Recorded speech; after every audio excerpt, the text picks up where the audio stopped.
Very, very cool, Paulie Reindl. If you're watching on the YouTube stream, and I know a few of you guys are, you go to youtube.com, search Ben and Woods. Paulie made a really cool countdown video for our YouTube. For the radio folk out there, you're just going to get the same old normal Ben and Woods intro. But you get to listen to the show open. Yeah, you get to hear the show open. They don't on YouTube because of copyright infringement. Good morning, everybody. Happy Thursday to you. Ben and Woods on 97.3 The Fan. We will sued like Ed Sheeran. Yeah, exactly. And then I got to go to court and sing Barry White, and the whole bit is just, No, it's dun dun dun dun, dun dun, dun. dun. Good morning. Ben and Woods here. I'm Woodsy. That's Paul Reindl, executive producer. Good morning, Paulie. Good morning. Benjamin Higgins, your friendly neighborhood sports anchor, is here as well. Good morning, Benjamin. Good morning. How are you? I'm actually, right now, at this very moment, I'm good. Okay. I'm really good, actually. Good. I had an epiphany. You did? Yeah, I'll just share. now? Yeah. Okay. Yeah, in the last 5 minutes, I had an epiphany that I'm going to share with everybody later this morning. Good. All right. I look forward to that. What time are you going to share your epiphany? 6:35? Perfect. All Yeah. right, 6:35. Ben's epiphany. Write it down. Yep. Hard word to spell. Well, listen, it's good to be here on a Thursday this morning. I got a note here. Sam Levitt, our beloved Sammy Levitt, left this on my my desk here. Guys, a listener gave me this note to pass to you at the ballpark. That could be potentially dangerous if in the wrong hands. But He it actually says, left it on my desk. He did. Okay. And I said, nope, Did we this test is it for Woodsy's department. Yeah, Anthrax it's got or anything anthrax like on that? it. Yeah. It says, Dear Ben and Woods, thank you for all the entertainment.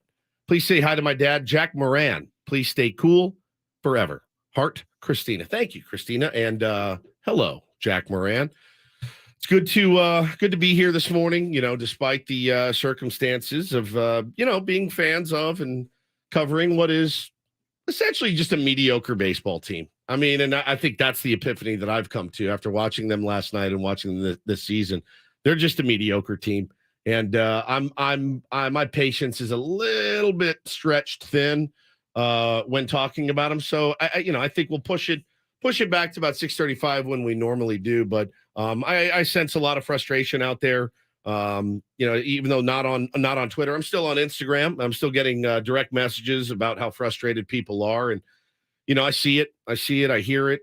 People call the station all day long, and everyone's got an idea on how to fix it. I mean, but I watched the team play last night, and I just went, yeah, this is frustrating. It's frustrating, and they're just mediocre. And I guess at some point you're just gonna have to realize we're just mediocre. We're just a mediocre baseball team, despite what all the pundits said. Well, when I get to my epiphany, I'll tell you exactly what the problem is, and I'll tell you exactly how it's going to be fixed. Good. Or not. Good. At some point this season. Well, good. I've got a couple special guests here this morning. You might be able to see them over my shoulder. My sons are here with me, which is the first time I brought my sons to work for the entire program. It's great to see them. It feels like there's a shocking lack of supervision going on at the moment. Come on in. Yeah, there's not a lot of. Come on in. Come on, monkeys.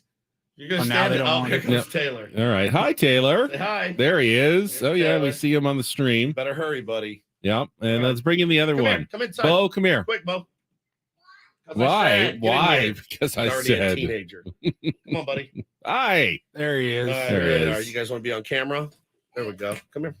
So here's the guys. They're here. Hannah's off to New York today, so I got them here. And then as soon as we're done here, we're going to make the trek to Long Beach Aquarium, which is, I don't know if have you been to Long Beach Aquarium? Not in a long time. Probably when they were that age, the kids. It's incredible. I mean, it really is an incredible interactive experience. I highly recommend it for any parents out there. It's brilliant. So we're going to drive up to Long Beach. Then we're going down to Laguna after that. We're going to stay a couple nights in Laguna, do a little boys' vacation. Nice, cool 65-degree beach walks. The weather's not supposed to be fantastic this weekend, I think either here or there, but it'll be nice. Get out of town for a couple days and do what's what. But yeah, I've got them here for the duration of the show. They will not be in the studio the whole time for sure, but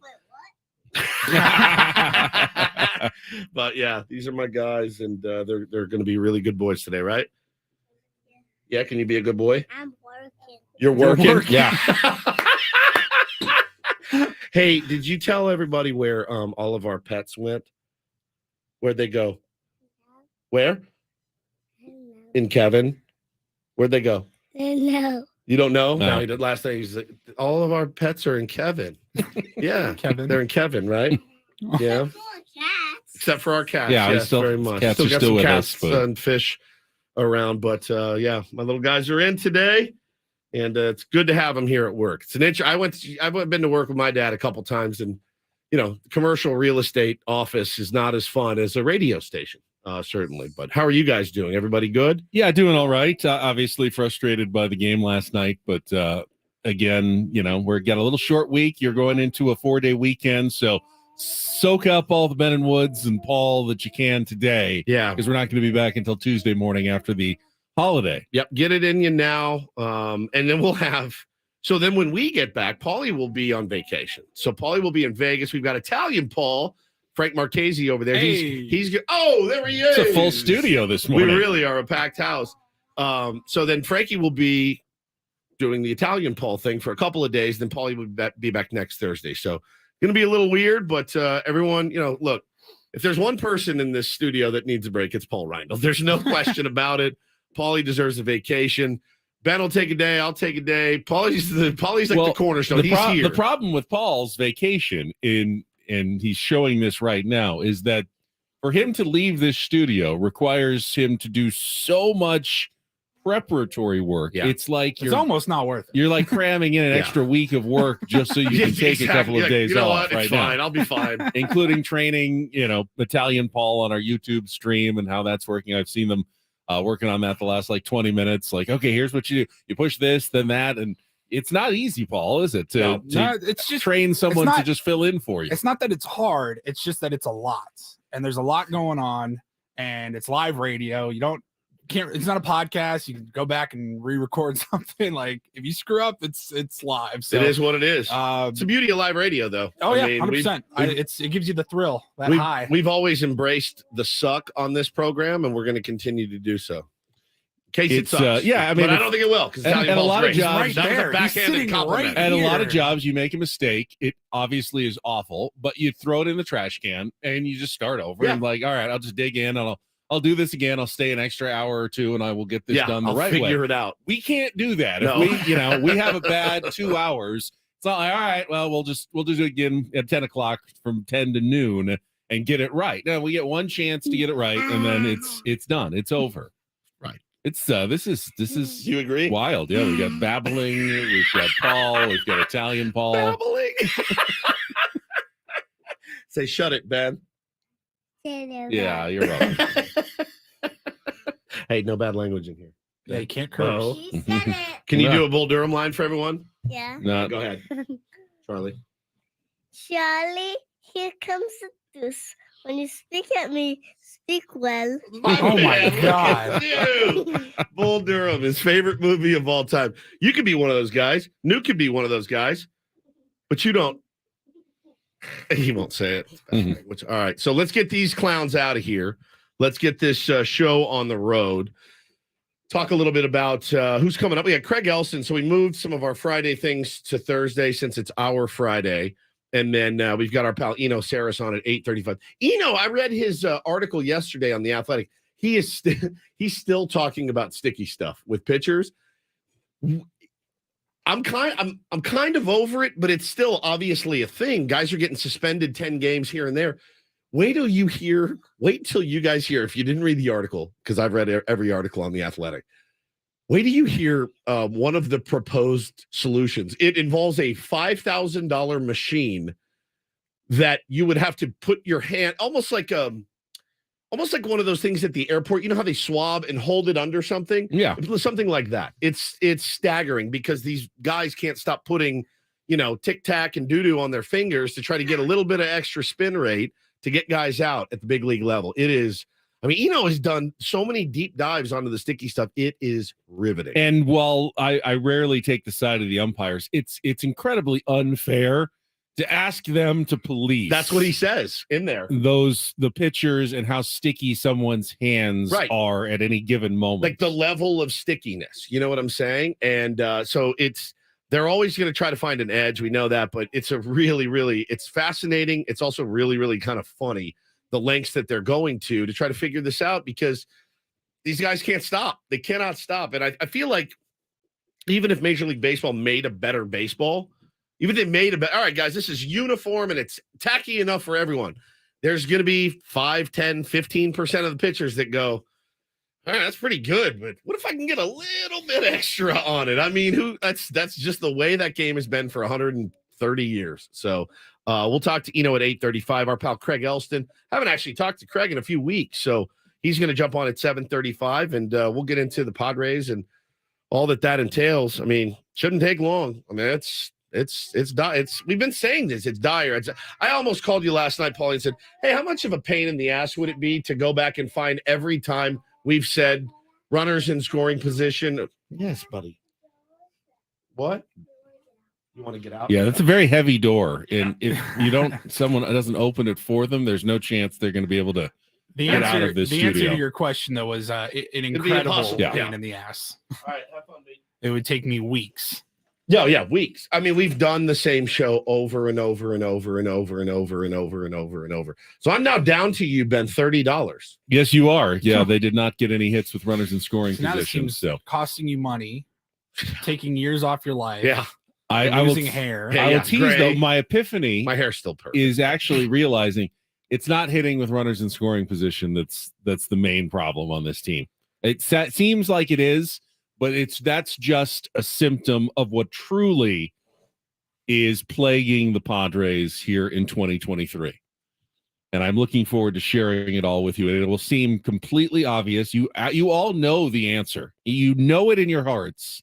And yet we discuss everything else but the actual problem on the San Diego Padres. We look at the coaching, we look at the manager, we look at runners in scoring position, we look at everything but the actual number one issue that has been the problem for the Padres. And I don't know why we don't talk about it more, but it is clearly what is wrong with this team. And I will share that with you coming up at the bottom of the hour with our Padres wrap up.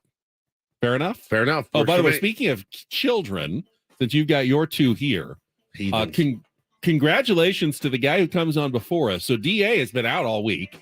Haven't said why. They've implied that he was on vacation. You don't have to kiss his somewhere. ass right now. But no, I was driving in and they had him call in. He had a baby, his first this morning. His first kid? Yeah, they had their first kid. Have fun. And they're celebrating. So I wanted to just congratulate him since he does come on before us. Congratulations, Damon Amendolara. New father. Strap in. Yeah. So fun prepping for a Doing his sports first radio diapers. show with diapers. Yeah, it's a blast. Super easy. All right, we'll come back. Daily Ditty, Woods selection, wrapping up our vacation week as Paulie heads out on his. We head out on our long holiday weekend, and then we'll get into it this morning with Ben and Woods. Glad to have you with us on San Diego's #1 sports station. Let's get our first check of traffic right now with Kelly Danick here on 97.3 The Fan.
Man, that's a perfect song.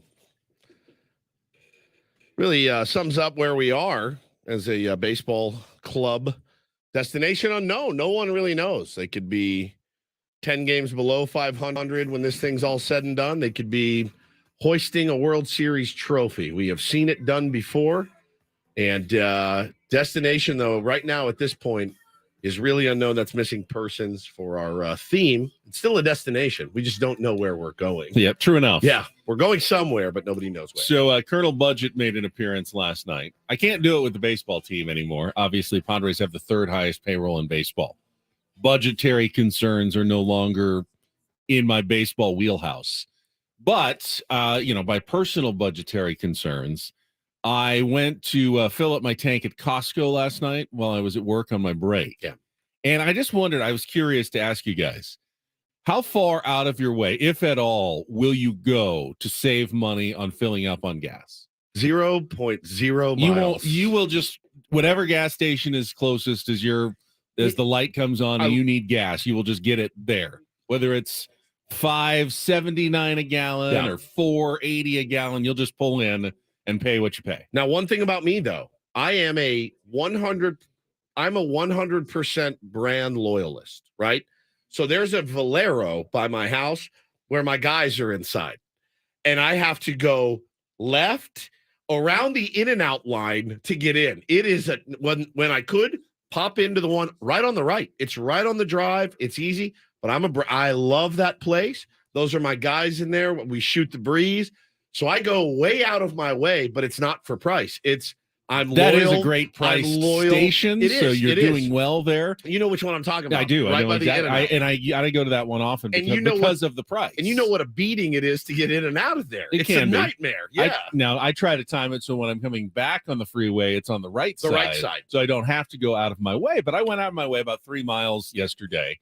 There's a gas station about 2 minutes from the television station, but the price was about 50 cents more per gallon. So I said, I've got the time. I've got a half an hour right now. Why don't I just drive 3 miles, go to Costco? It'll be about 50 cents a gallon less. My tank filled is about 16 gallons for a full tank. So you'll save about $8 by going 3 miles out of my way. That's like a pack of cigarettes that you love so much. Yeah, well, whatever it is. I felt half like a sandwich. You know what? I felt solid about that. Yeah, I had to wait a minute or two while people filled up. It was busy. There's definitely people out there like me. It's the only gas station where you'll usually wait in a line is the Costco gas station when you get there, that you can't just pull into one of the pumps. You have to actually wait in line for a couple people in front of you to fill up, and then you get your couple opportunity. My ass.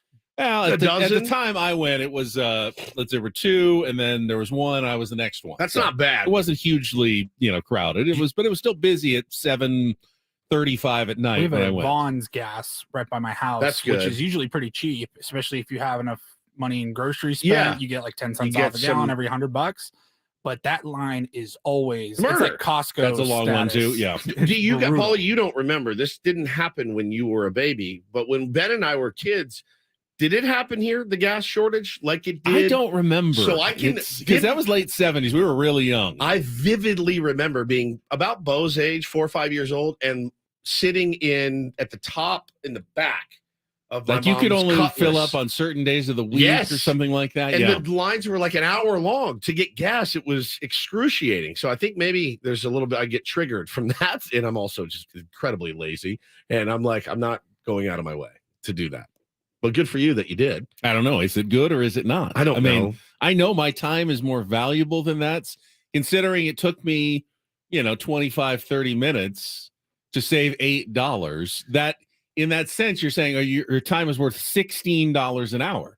If you feel like it's worth a little more. My time is more valuable than $16 an hour, yet I felt very satisfied by saving that $8 by going to Costco as opposed to the closest gas station that I could have gone to. It's all about how you feel. It's all about how you feel. If you feel like it was worth, what's the old adage? If you feel like you got a good deal, you probably did, right?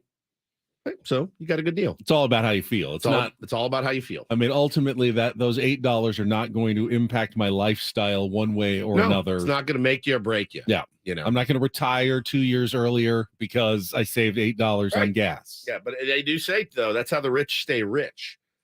by pinching some pennies.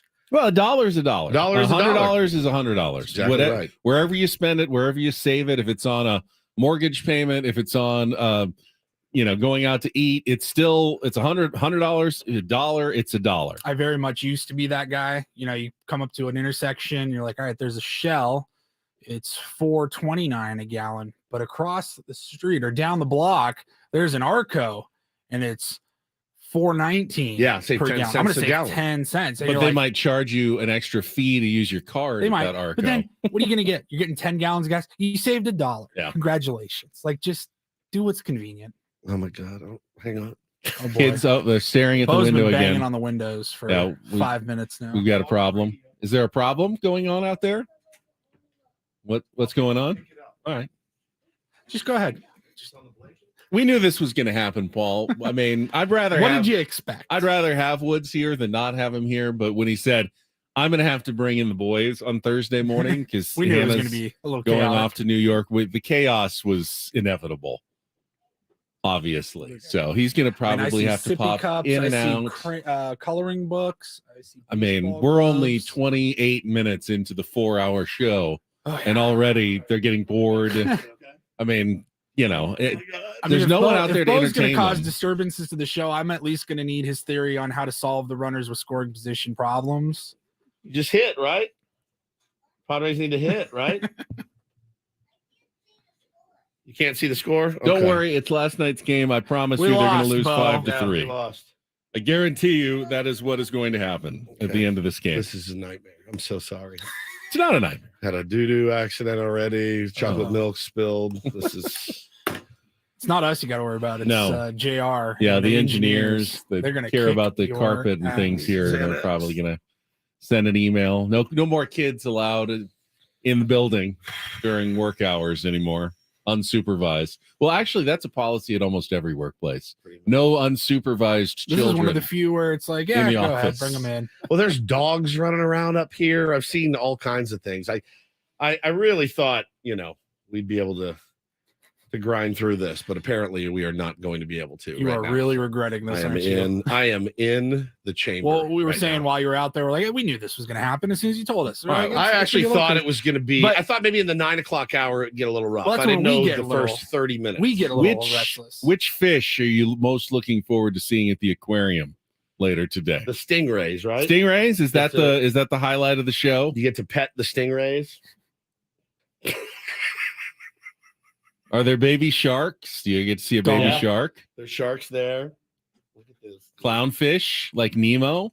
Speaking of clowns, Nemo, very good. All right, let's go to break. And Yeah, I'm gonna go let's- change some let's say diapers. Oh, and- I can smell that. yeah, it's I cool. will It's I the will best. share my epiphany All right. as we get to our Padres wrap up of yesterday's loss. And you're all just going to nod your head and go, "Well, of course you're right, Ben. Of course that is what is wrong with the San Diego Padres. It's so obvious."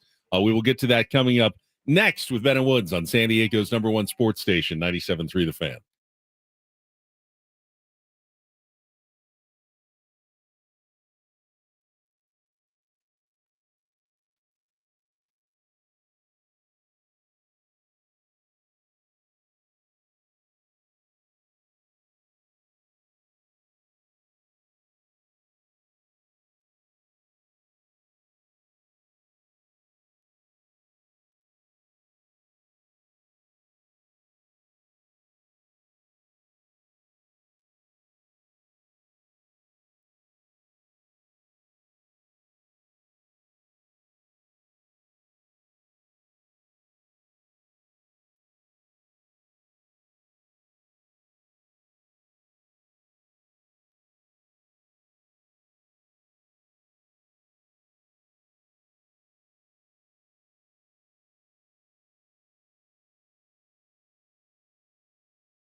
a diaper.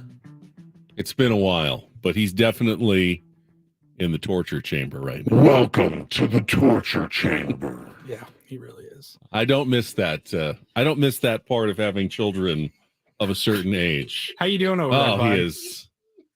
he is already exhausted at 6:38 in the morning. Welcome back. It's Ben and Woods. 2 bombs, one Two. by each. Wow. Fantastic. So Oh, fun. man. This is the best. Just like their dad when he gets here too. Yeah, that's a good point. But they're good now, right? Something about this, but yeah, they'll be fine for the rest of the morning. You won't have to worry about them. Totally. They're good to go. All guests on Welcome to the torture chamber. All guests on Ben and Woods appear on the Premier firmly in it, Chevrolet of dude. Carlsbad fan hotline. Save money the right way with Premier Chevrolet of Carlsbad. Visit them today in the Carlsbad Auto Mall. Chevrolet, find new roads. All right, I will tease my epiphany one last time. We'll check traffic. We'll come back with our Padres wrap-up and highlights, and then I will shed light. I will make everything clear for Padres fans, and you will nod in agreement and go, of course, that is the problem with this baseball team. Next on 97.3 The Fan. From the Premier Kia of Carlsbad Traffic Center, part of the Premier Auto family, here's Kelly Tannick. Traffic is sponsored by Insperity. Getting reports of a collision in the East County now, westbound side of the 8, right before 2nd Street. Couple vehicles involved. No details as to whether that is blocking any lanes. Providing scalable HR services, access to better benefits, payroll, and HR technology for over 35 years. Insperity's mission is to help businesses succeed so communities prosper. Insperity, HR that makes a difference. Visit Insperity.com. I'm Kelly Tannick with Ben and Woods, San Diego's #1 sports station, 97.3 The Fan. It's a shame if they lose. You can visit Pity City, but you can't live there. Did you miss any of the Padres game yesterday? Oh, it's been a great day today.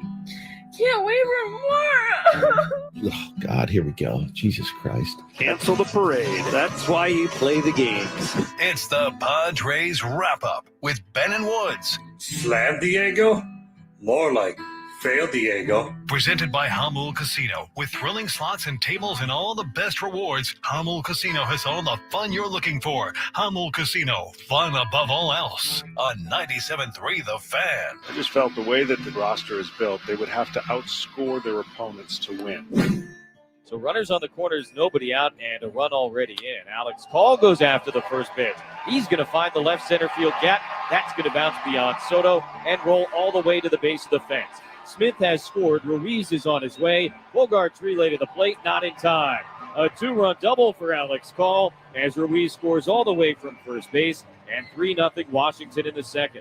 Here's the 2-1 pitch. Odor hits it in the air, deep down the right field line. Thomas to the corner, looking up, gonna go! A 2-run homer for Rougned Odor.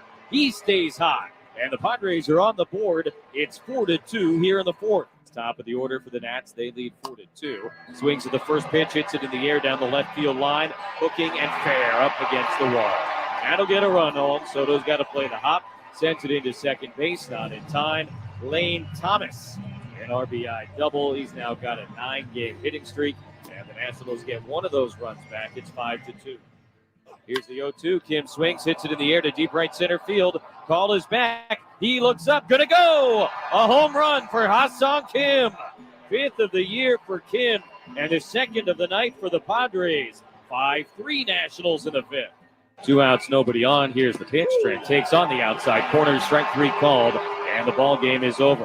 A 1-2-3 top of the 9th inning turned in by Kyle Finnegan, and the Nationals even the series with a 5-3 win here this afternoon. Yeah, look, he didn't pitch as bad as maybe his line looks. We didn't help him out too much defensively tonight, which is, usually we're pretty solid defensively.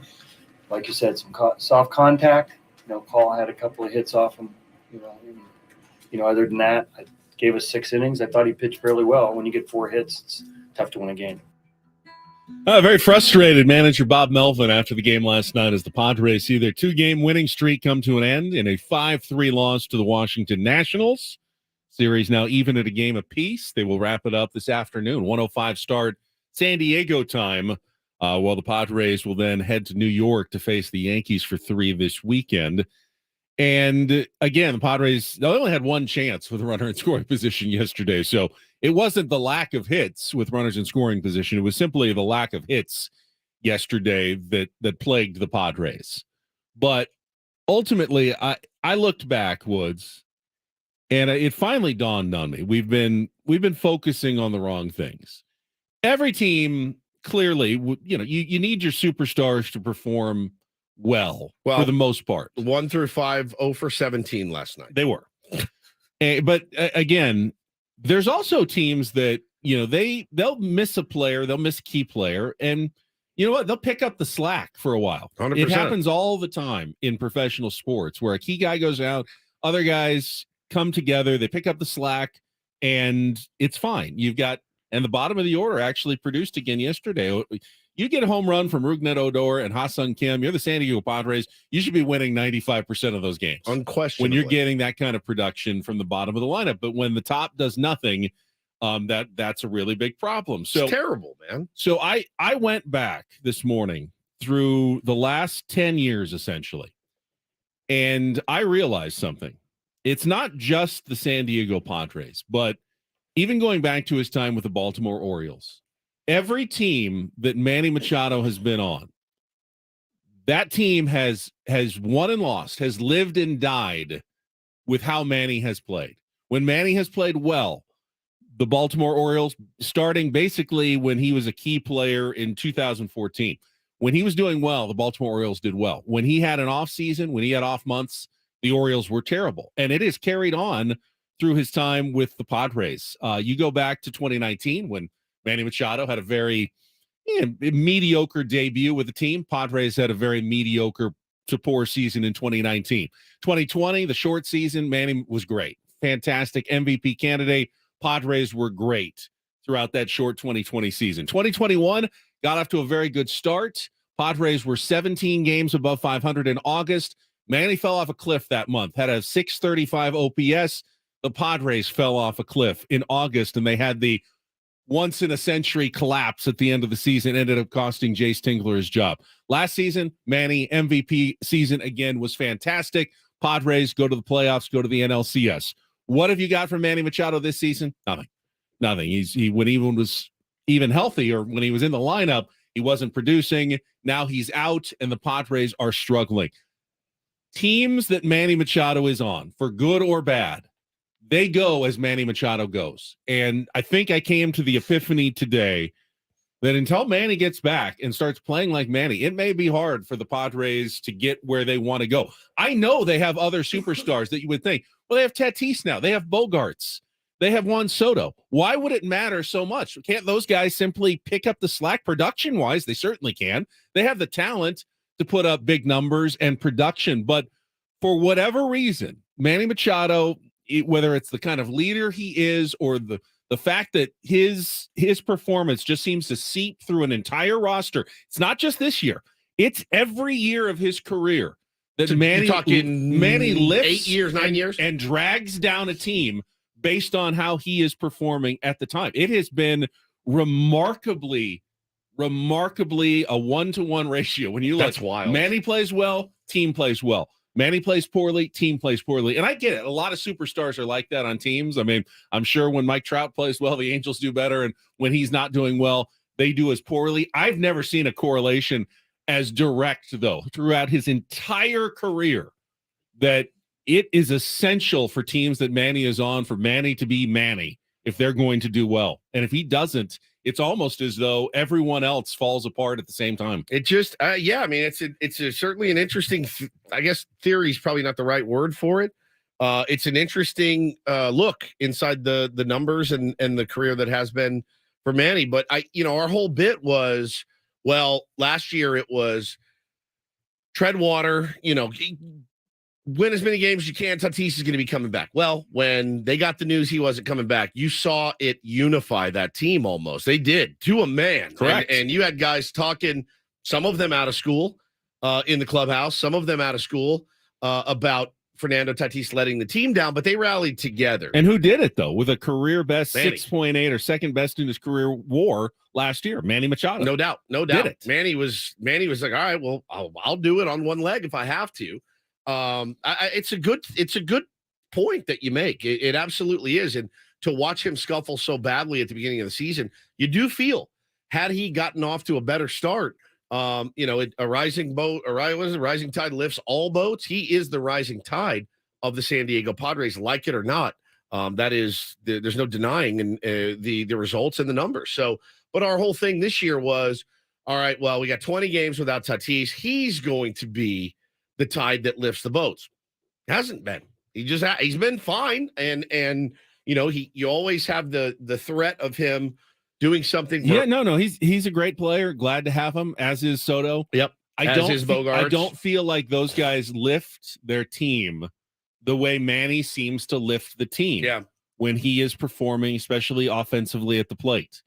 And I think when you look at this slow, terrible start for the Padres this year, you look at the performance and then the injury to Manny Machado. And it sounds so obvious. Like I said, it sounds so obvious. Of course, Manny Machado hasn't done well.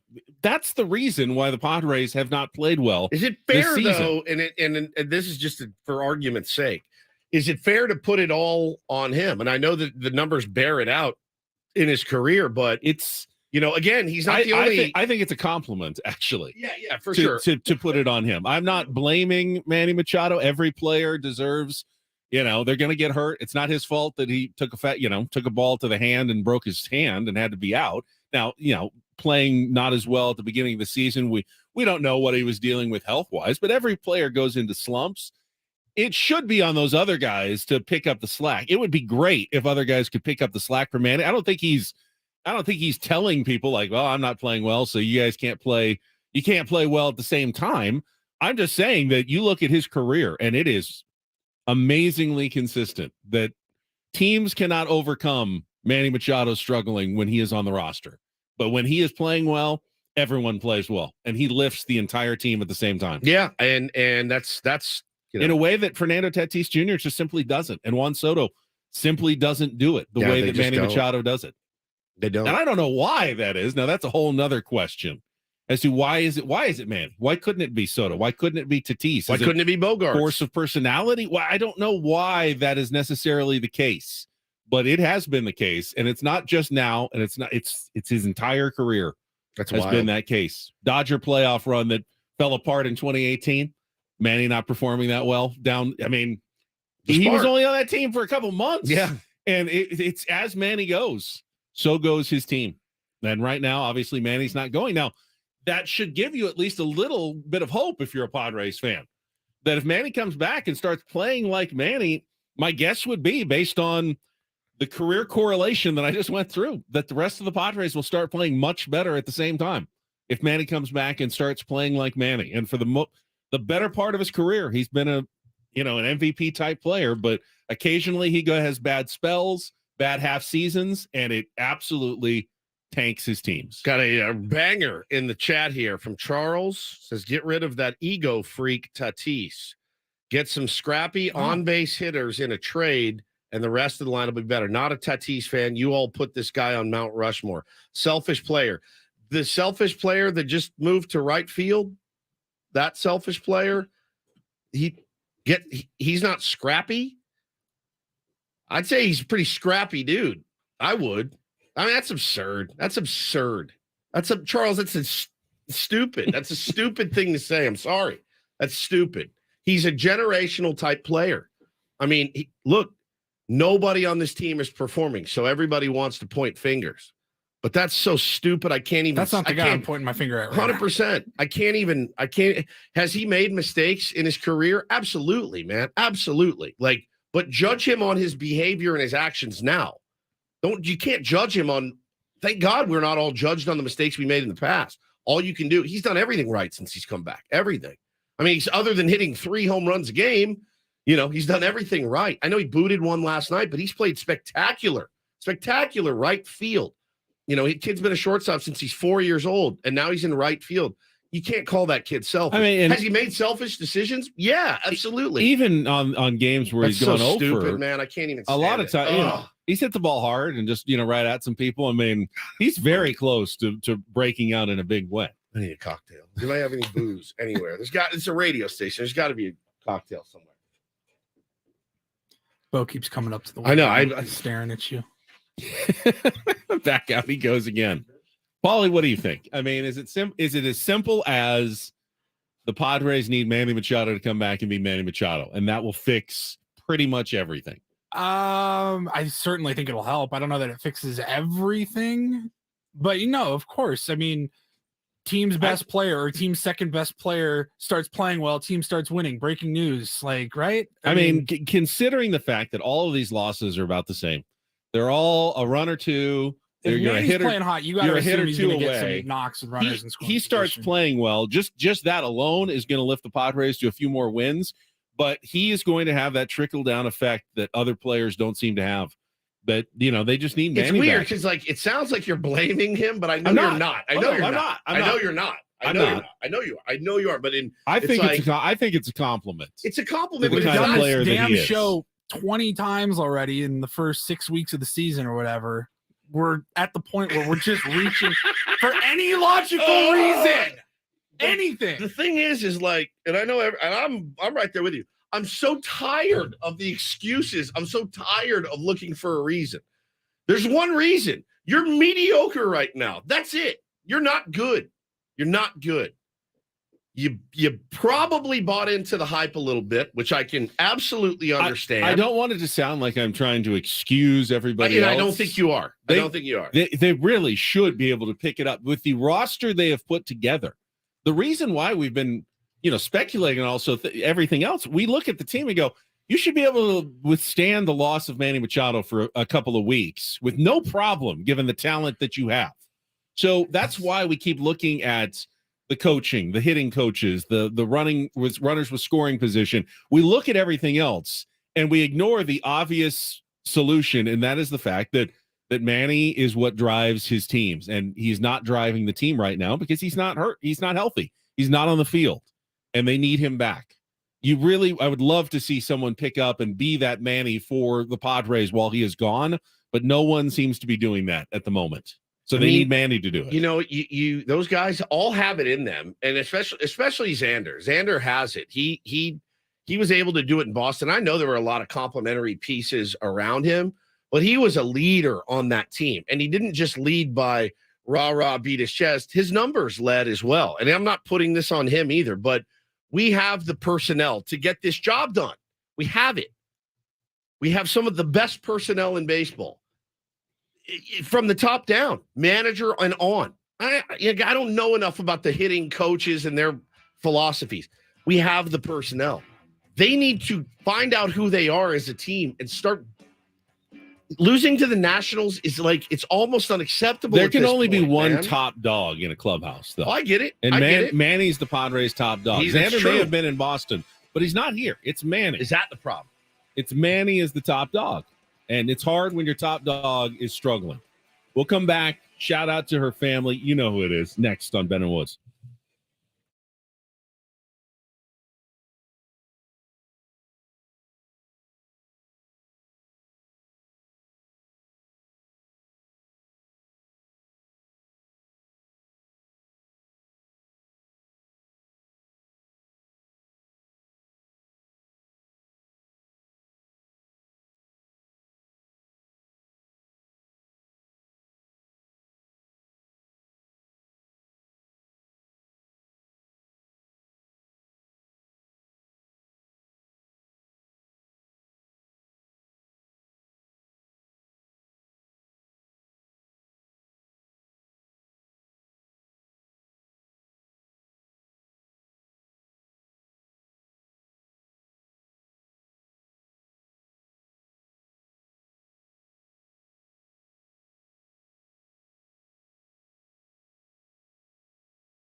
Man, this got me yesterday. I was God, man. I was a little.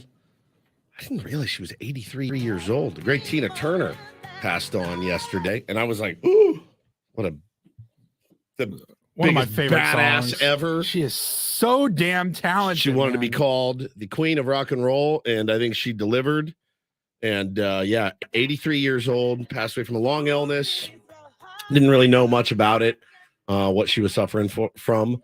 But what a life that she lived, man. We don't have actual royalty in this country, but we have musical royalty. No doubt. So She's in it. in that spirit, Paulie, if you would, please. This is BBC News. We're interrupting our schedules for the following announcement. Buckingham Palace has announced the death of Her Majesty. That was it. That was it. Just like that. And we lost Her Majesty yesterday. Tina Turner. Shout out to her family. Shout out to her family. All right. Electric performer. Electric. Yeah, I remember being a kid. My dad obviously huge into that kind of music, and I remember being like 80s Tina Turner. I was a kid in the 80s. I was like, I like Van Halen. I don't like Tina Turner, but it was always on in my house, and you kind of grew up with it. And then once you realize what she'd been through and just how talented she was, and her and Ike together, I know it was a very, very tumultuous, awful relationship. They made some magic together musically, and it was mostly her. I mean, it was mostly her, and he saw her and said that I need to have you in my band. And they went from Ike Turner's Review playing normal kind of places to opening for the Rolling Stones in 1969, blew Mick Jagger's mind. Of course, they ended up collaborating, and she collaborated with everybody, and she's just an absolute badass. I was reading, a few months ago, she said that she was in great danger with kidney disease. Is that right? Yeah. Oh, man. Had no idea. No idea. All right. Well, rest in peace to the great Queen, Tina Turner. Benjamin? Going to play a little real or fake here in a couple of minutes. If you want to call in, get to be our contestant today, chance to qualify for a trip to Las Vegas. Dial up now, 833-288-0973. Bo and Taylor standing by to take your phone calls at our screener station. Can you imagine? I wish I could put them to work out there. I don't know how Doo-doo well all it's over going the to go. phones or something. Pirates booty everywhere. But call in 833-288-0973. If I am right, and the Padres are simply needing Manny back to be the Padres again, then I guess we're hoping he gets back sooner rather than later. He was out taking infield yesterday. He has the glove on, taking ground balls. So obviously there's some sort of improvement in the hand. According to kind of the talk around the team, doesn't look like he's going to be ready to come off the injured list on Friday when his 10 days are up and he is first eligible. I didn't get the sense exactly how much longer after that, though, Manny would need before he's able to return to the Padres lineup. And obviously we have no idea whether Manny's going to just instantly be Manny when he comes back. He was struggling before his hand was broken as well. So, I don't know how patient we're going to have to be. But Padres need to win some games, obviously, without Manny Machado. They can't simply continue to lose. They're kind of on the knife's edge of this season at the moment, Woods. If they lose today and then go out in the last 6 games of this road trip and drop 4 or 5 more. Oh my God. And, they're 8, 9, 10 games under 500. There's a point where you've dug yourself such a big hole that you can play well and not necessarily come back. There's still time, obviously, at this point where if you play decent baseball, nothing you can't still accomplish. Yeah, But, win series. Right? the more games you play and the more games you play poorly, obviously, the more you fall under 500, the less time you have to come back. It gets to the point where you may dig yourself such a deep hole that it doesn't matter what happens and who's playing well later in the season. So I feel like these next 7 games in this road trip, you don't have to go 7-0, but you better not go 1-6 over these next 7 games on the road. And given what we saw yesterday, I don't know how you couldn't be concerned that the Padres go back into a swoon again offensively. It's not like Trevor Williams is some, amazing Cy Young type pitcher. He's as interchangeable as any arm. And, I love guys who are local. Rancho Bernardo High, shouldn't be able to do what he did to the Padres yesterday in that game. Shouldn't be able to do that to that lineup and hold them to 4 hits in the entire game. It's honestly, it's the most confused I think I've ever been in my life. I mean, I don't get it. I don't understand. I don't know what the holdup is. I don't know what the issues are. But I know that the fan base, myself included, I'm getting tired of the. I've said it. I'm getting tired of the. Hey, we're only 1 hit away. You got to get that hit. You got to figure out a way to get that hit. And again, Rugi Odor, nice home run, cost us a run the very next half inning by throwing the ball around the infield when just completely unnecessary. They're sloppy. They're sloppy and they're mediocre right now. That's what they are. They're a sloppy, mediocre baseball team. They're sloppy on the base paths. They take sloppy at bats. They're sloppy sometimes on defense. Do they make the spectacular They're not. play? They had a bad game yesterday. They are the best defensive team in baseball by far. They were very sloppy yesterday. They were That sloppy. Cost you runs. They That's were sloppy. sloppy It's the yesterday. definition of sloppy. But every team, you can't judge a team by their worst game. That's hardly their worst game. Defensively. Hardly. That was their worst game defensively. They're sloppy everywhere. I mean, yesterday they were sloppy They're everywhere. not sloppy on defense. They are a crisp defensive team that has more outs above average than any other team in baseball and fewer errors than any other team in baseball. Recency bias. Don't then. let your frustration and recency bias let you say something as dumb as the chat. No. If you go, this is a sloppy defensive team, then you're just reacting emotionally. They're not. They're a very good defensive team. They're the best defensive team in baseball so far this season. Okay, fine. All right, I'll take the sloppy defense yesterday notwithstanding. They're sloppy on the base paths. They have been all year. They're sloppy at the plate. Sloppy. They swing at 58-mile-an-hour curveballs that are 3 feet out of the zone. They have terrible at-bats. Consistently terrible at-bats. And Bob Melvin agrees with you. They're sloppy. They're mediocre. He is fed That's a up. mediocre he is baseball fed team. up with the at-bats that this team has put together, especially late in games, especially when they're behind by a run or two, when he thinks, all right, this is the time where you really grind in. And it seems like when the Padres trail by whether it's 1, 2, whatever, the at-bats get worse, not better. Yeah. Listen to this 30 seconds from Bob's post game yesterday. He just sounds like a man defeated. It's not even like I need to hear more from Bob Melvin. Like he doesn't know what to say. I don't know what we want him to say, but AJ Cassavell asked him, like, why does this team seem to struggle so badly this year with mounting a comeback in any game? I wish I had an answer for you. We had 10 walk-off wins at home last year. I think we only have 1 right now. It's been a problem for us. We should be able to push through and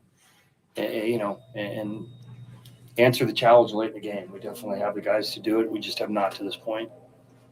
Do you assess that as a belief thing, as just kind of some rough luck in the wrong spots? Like, It's just not the quality of bats that we should be having, especially late in games, especially with runners in scoring position. Yeah, they've broken everybody, myself included at this point. Perfect example yesterday. All right, you're down 2 runs. You're down 2. So what do you need if you're the lead? You need a runner on. You need a bloop and a blast. You need to get on base. Carpenter comes up, veteran. I get it, leading the team in RBIs. Matt Carpenter's bat should be sitting on his shoulder until when he gets a strike. It's 101. What does he do? Swings at a 97-mile-an-hour fastball 2 feet out of the zone and tries to hold up. Why are you taking your 0-2 foul one off swing approach on the first pitch of an AB? At the very first pitch, 97 out of the zone, he's ass out. I'm like, oh my God. Those are the kind of things when I'm talking about sloppy baseball, that's what it is. It's, bro, I'm going to stand here until your wild ass throws me a strike. Okay, cool. Crony had 2-0. I mean, the guy throws hard. He throws hard. 2-0, 97-mile-an-hour fastball right down the D. Whoop. And the next pitch, 99-mile-an-hour, inner half. He rolls it over. On 2-0, what are you looking for? That pitch, you're geared up to rip a fastball into the stands. It's a great point. It's This is sloppy. This is what Bob Melvin is talking about when he's saying non-competitive at bats. It's not the same issue every time. Sometimes it's guys who are taking too long, like Jay Cronenworth on pitches that you should be looking for to drive. Other times it's like Matt Carpenter, where you're swinging at pitches that you should be just spitting on. Just wait. Yeah, when someone says, "Oh, the Padres need to be more aggressive at the plate," not always. Not then. Sometimes you need to be more patient. Well, the Padres need to be more patient. No. Sometimes you need to be more aggressive. You have to pick the spots at the right time. Yeah, and the Padres aren't picking the right spots of when they need to, have certain actions at home plate. I feel like last year with the, worst personnel on paper, right? Worst personnel. I feel like, man, we're never out of this game. This team they have a lot of character. They have a lot of fight in them. We're down 2 now, or we lose a lead. I'm amazed that Bob Darvish said 10 walk-offs. There was electricity. You felt a comeback was inevitable for the Padres last year. And it's the same team, except upgraded.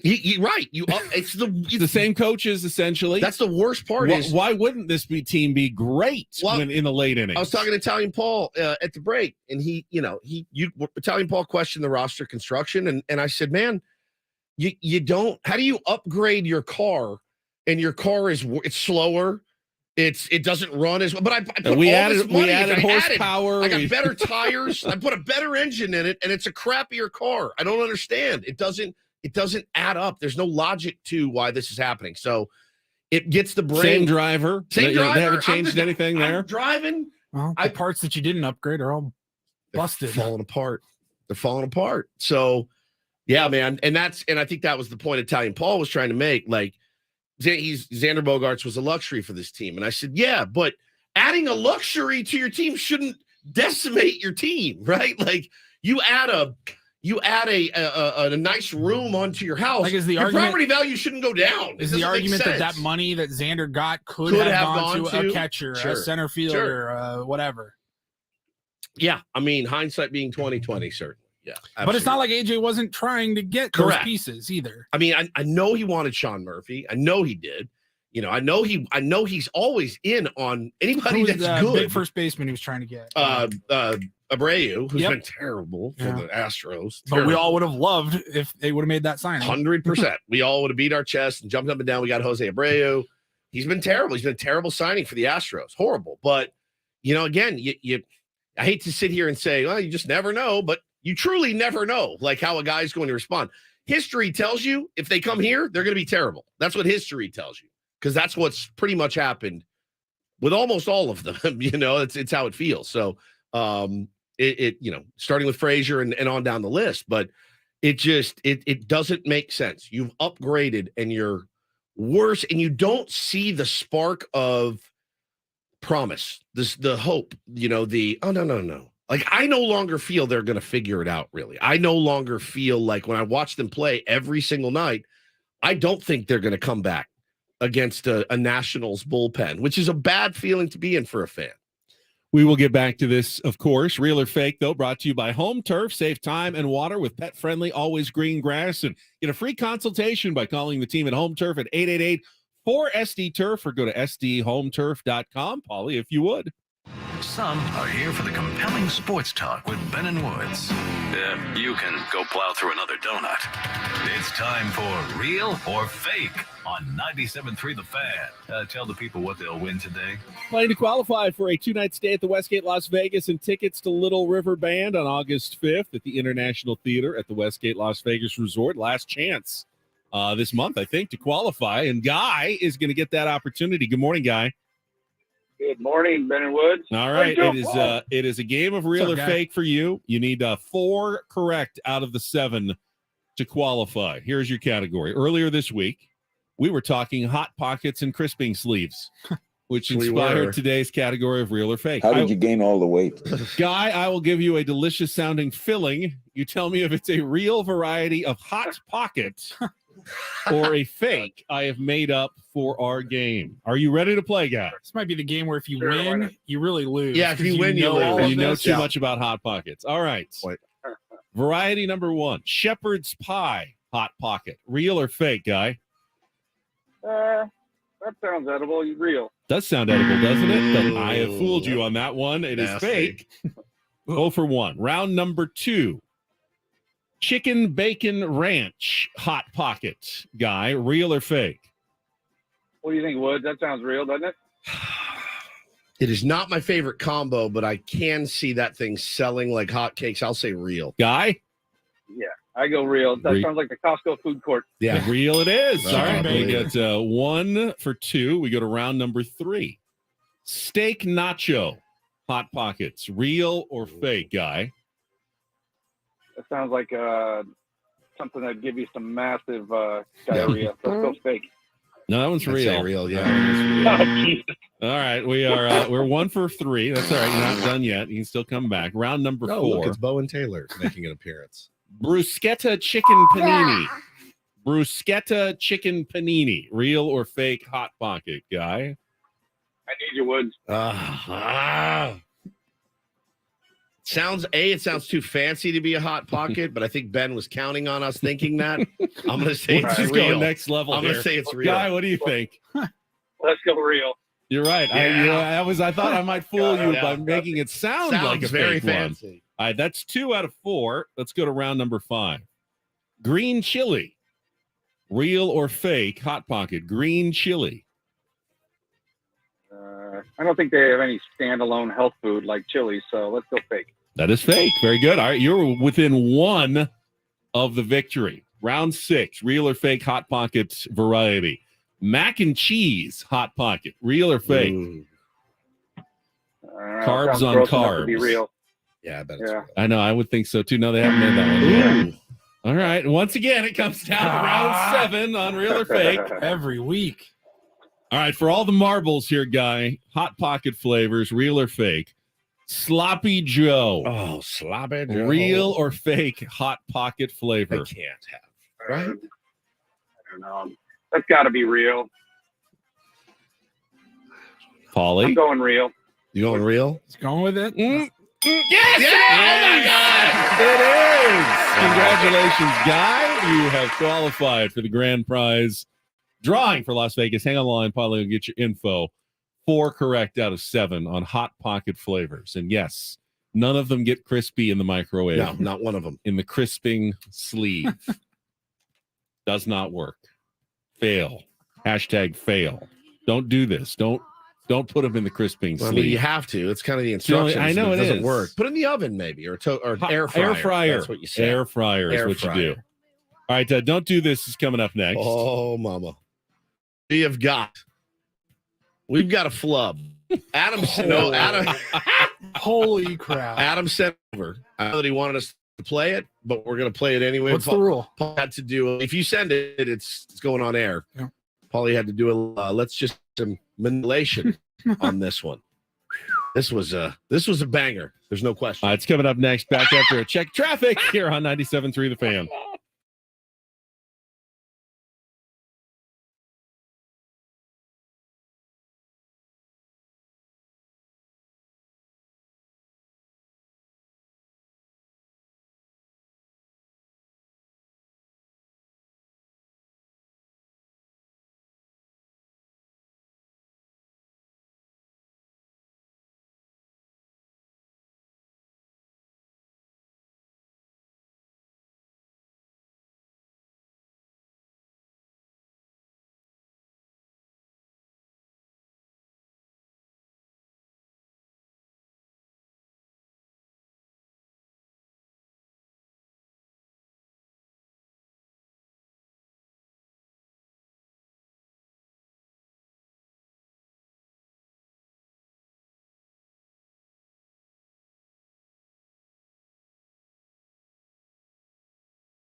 Don't do this. I got a little surprise for you, you know what I'm saying? Don't do this. Listen, if I've said something bad, I mean, tell me I'm a bad boy. Just tell me I'm a bad boy. Why? Just why? I get the argument. You don't have to explain it to me. I'm not a moron. Let me tell you why I am a dumbass. It's time for Don't Do This. Don't do this. On 97.3 The Fan. Don't forget, live coverage of every Padres game on 97.3 The Fan is now available through the Odyssey app, wherever you are in the San Diego area. Listen to every pitch of every Padres game on Odyssey. Just download the free Odyssey app. Search 97.3 The Fan to get started. Little behind here, so let's just go right to the flub. I don't think it's going to cost this person his job the way our last Don't Do This flub correct did with Glenn Kuiper and what he said. However, he said a no word, but he didn't say that. This is this was a true flub. Let's play it. So it's the Auburn Vanderbilt college baseball game. Do we know the name of the announcer? I do not. We do not. I did not know the name of the announcer. College baseball. Yep. Yes. And he was talking about this player. You can't turn the we can't turn the clock back. He wanted to say we can't turn the clock back, but he said we can't turn the black clock, but not clock. No L. Correct. You can't turn the we can't turn the clock back. I know it's after midnight. We can't turn the clock back. His partner, and turn it back into the mid 80s. One more time here, Paulie. You can't turn the we can't turn the clock back. I know it's after midnight. We can't turn the clock back and turn it back into the mid 80s. Oh my God. And then he's like, the clock back. I know it's after midnight. We can't turn the clock back. Clock back. Clock back is what he meant to say. One of my favorite flubs of all time. You can't turn the we can't turn the clock back. I know it's after midnight. We can't turn the clock back and turn it back into the mid 80s. Yeah, he's not. There's not. I mean, nothing should happen to that dude at all. Nothing. Right? Yeah. Fine. I just love how flustered he gets himself when he says it. Yeah, that's a bad one. You can't turn the we can't turn the clock back. I know it's after midnight. We can't turn the clock back. There you go. Yeah, he had something on his mind. All right, for do this, I will head to the NFL. Mega doo-doo. I love this attitude. You know what? Patrick Mahomes is already one of my favorite NFL players. He signed a contract extension back in 2020, big 10-year, $450 million deal at the time. But now, other guys have started getting their contracts and, other quarterbacks are getting paid more. Who in your mind deserves to be paid more in the NFL than Patrick Mahomes? Yeah, him. He both performs individually and lifts his team to greatness and Super Bowl titles. Yet right now, he's only the 7th highest paid quarterback. And soon, after guys like Joe Burrow and Justin Herbert will get their deals, he'll probably not even be in the top 10 in highest paid quarterbacks in the league. And you know what Patrick Mahomes' response to that is right now?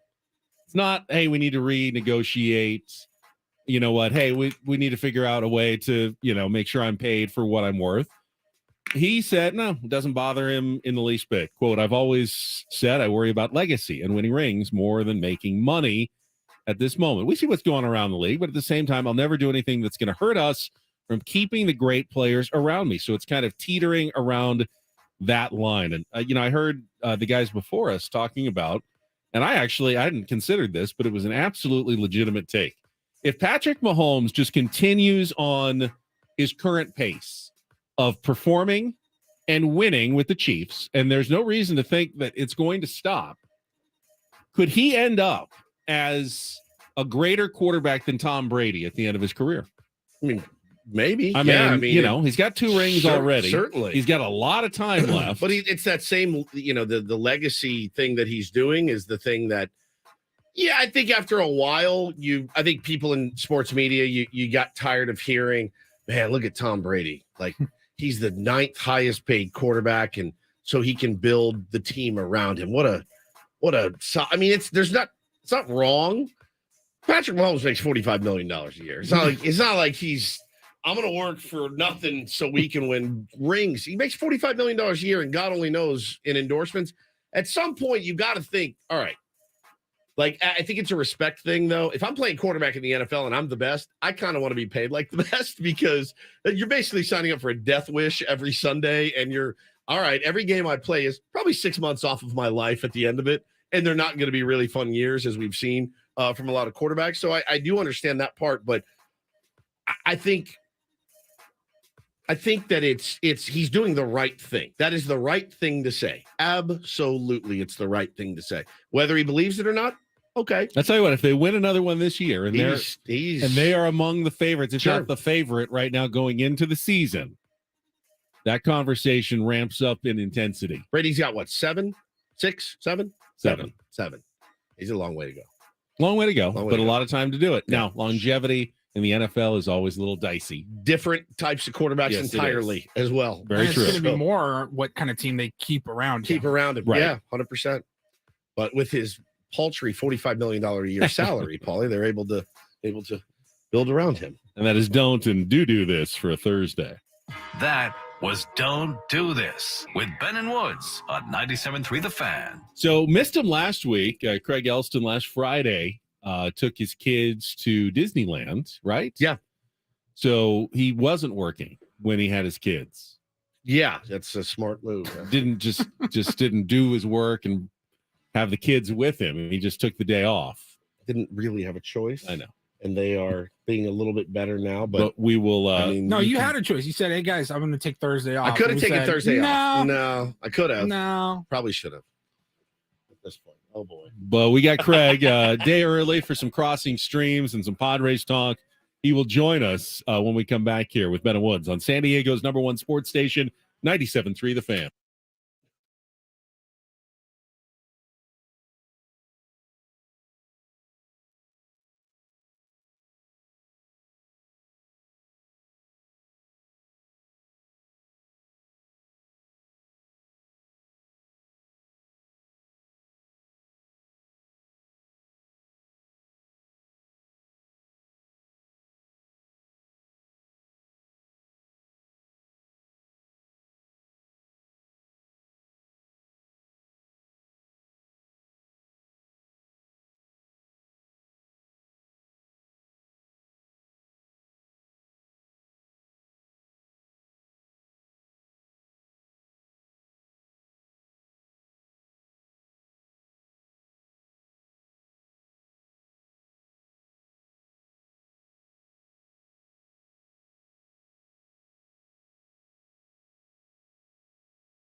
This hour 97.3 The Fan is brought to you by SC Johnson Raid. The new Raid Essentials light trap uses light to attract and then trap flying insects like fruit flies and mosquitoes, turning your home into restricted airspace.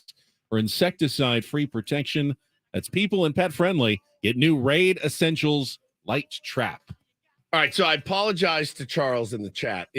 I said I'm sorry. I'm a little bit on edge. Both my kids soiled themselves within 10 seconds of each other. I had to do two cleanups. Mid-segment. I lashed out. I'm sorry. This helped me put it in perspective. And I'll remember the thing the guy tagged this in. You guys sent it to me last night. I'm going to read that to Craig. Oh, yeah. I have a feeling Craig's going to be pretty hot under the collar as well. So I will read this. I apologize for lashing out. My blood pressure was like 200 over 90. Well, remember, Craig almost completely accurately predicted the Padres 40-game start. Now, he did. He also said that's when things start turning around. Click. And we've yet to see that part of it. So we'll chat with Craig Elston right after this check of traffic on 97.3 The Fan. From the premier Kia of Carlsbad Traffic Center, part of the Premier Auto family, here's Kelly Tannick. Traffic is sponsored by the San Diego County Sheriff's Department. Eastbound 78 still clear and crushed just past Nordall Road. Tow trucks on scene. Everything over to the right shoulder. The Big O Tires clear ride. South 5 coastline from Carlsbad all the way down to the split. The San Diego County Sheriff's Department is working hard to keep San Diego safe. It is now hiring. The Sheriff's Department offers rewarding careers with growth and has an opportunity for anyone with integrity that wants to make a difference. Go to joinsdsheriff.net to learn more. That's joinsdsheriff.net. I'm Kelly Danik with Ben & Woods, San Diego's #1 sports station, 97.3 The Fan. And joining us right now on our Premier Chevrolet of Carlsbad fan hotline is our friend Craig Elston of the Crossing Streams podcast.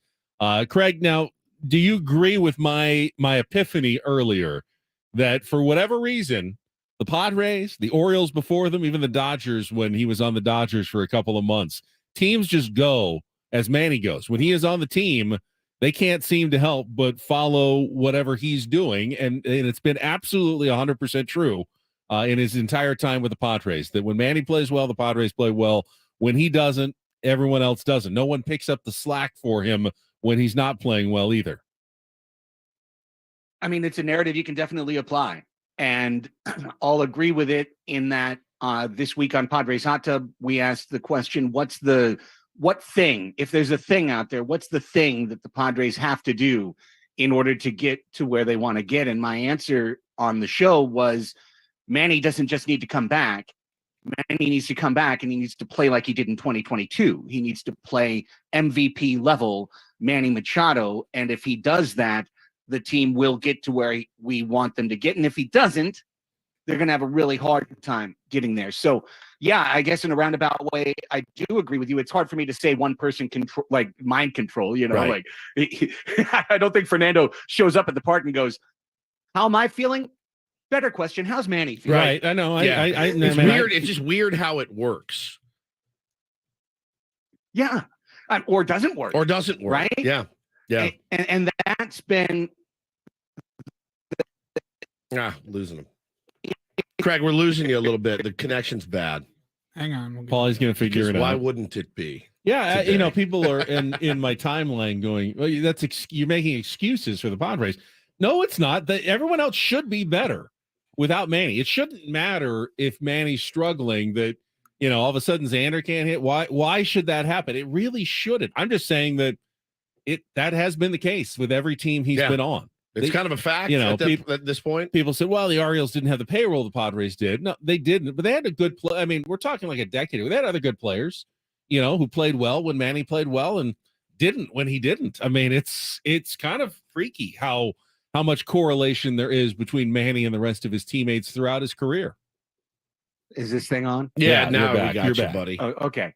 Well, it does get back to what I think is the central issue with the Padres this year, which is the way that the roster's been built and how it's performing. This was built to be a stars and scrubs roster, and that always sounds pejorative when you say it. It's an actual style of roster construction, top heavy superstars at the top that lead the way, that power the production, and you fill in with, kind of minimum guys, fringe guys in other spots of the roster.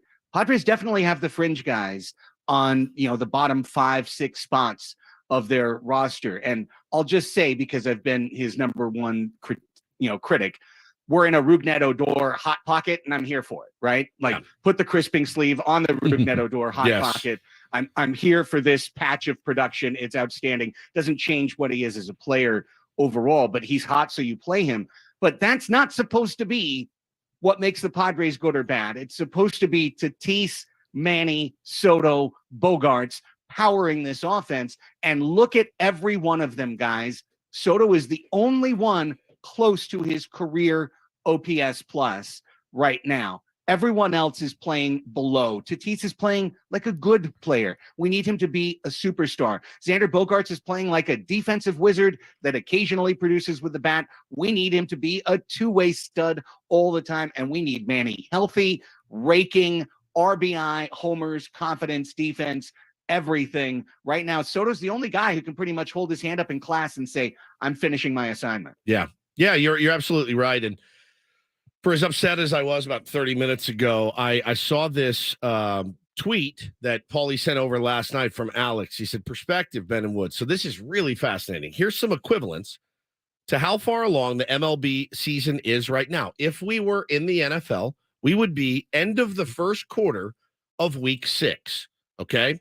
If we were in an NBA game, we would be mid-second quarter of the 26th game of 82. If we were in a 40-hour work week, we would be Tuesday afternoon at 1:21 p.m. If we were in a 9-inning game, bottom of the third, 2 outs. If we were playing 18 holes, we would be approaching the green on the 6th hole. So I read those and I went, okay, idiot, plenty of time. Yeah, it is It doesn't feel that way in the moment. It doesn't feel that way in the moment at all, Paulie. I'm like pulling my hair out watching that game last night. And then I watch the highlights and I'm like, and I'm watching the scoreboard on May 25th. Dodgers lost.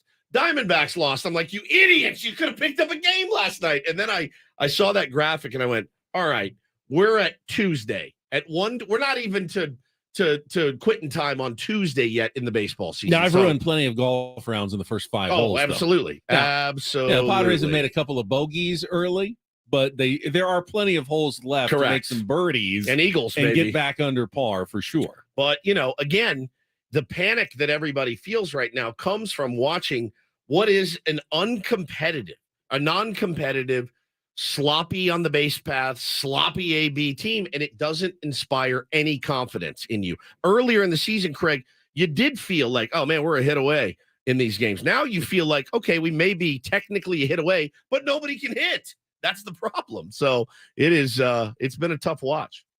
Yeah, and those comparisons are fun, and the analogies make sense, but this isn't one game. Right. This is a season.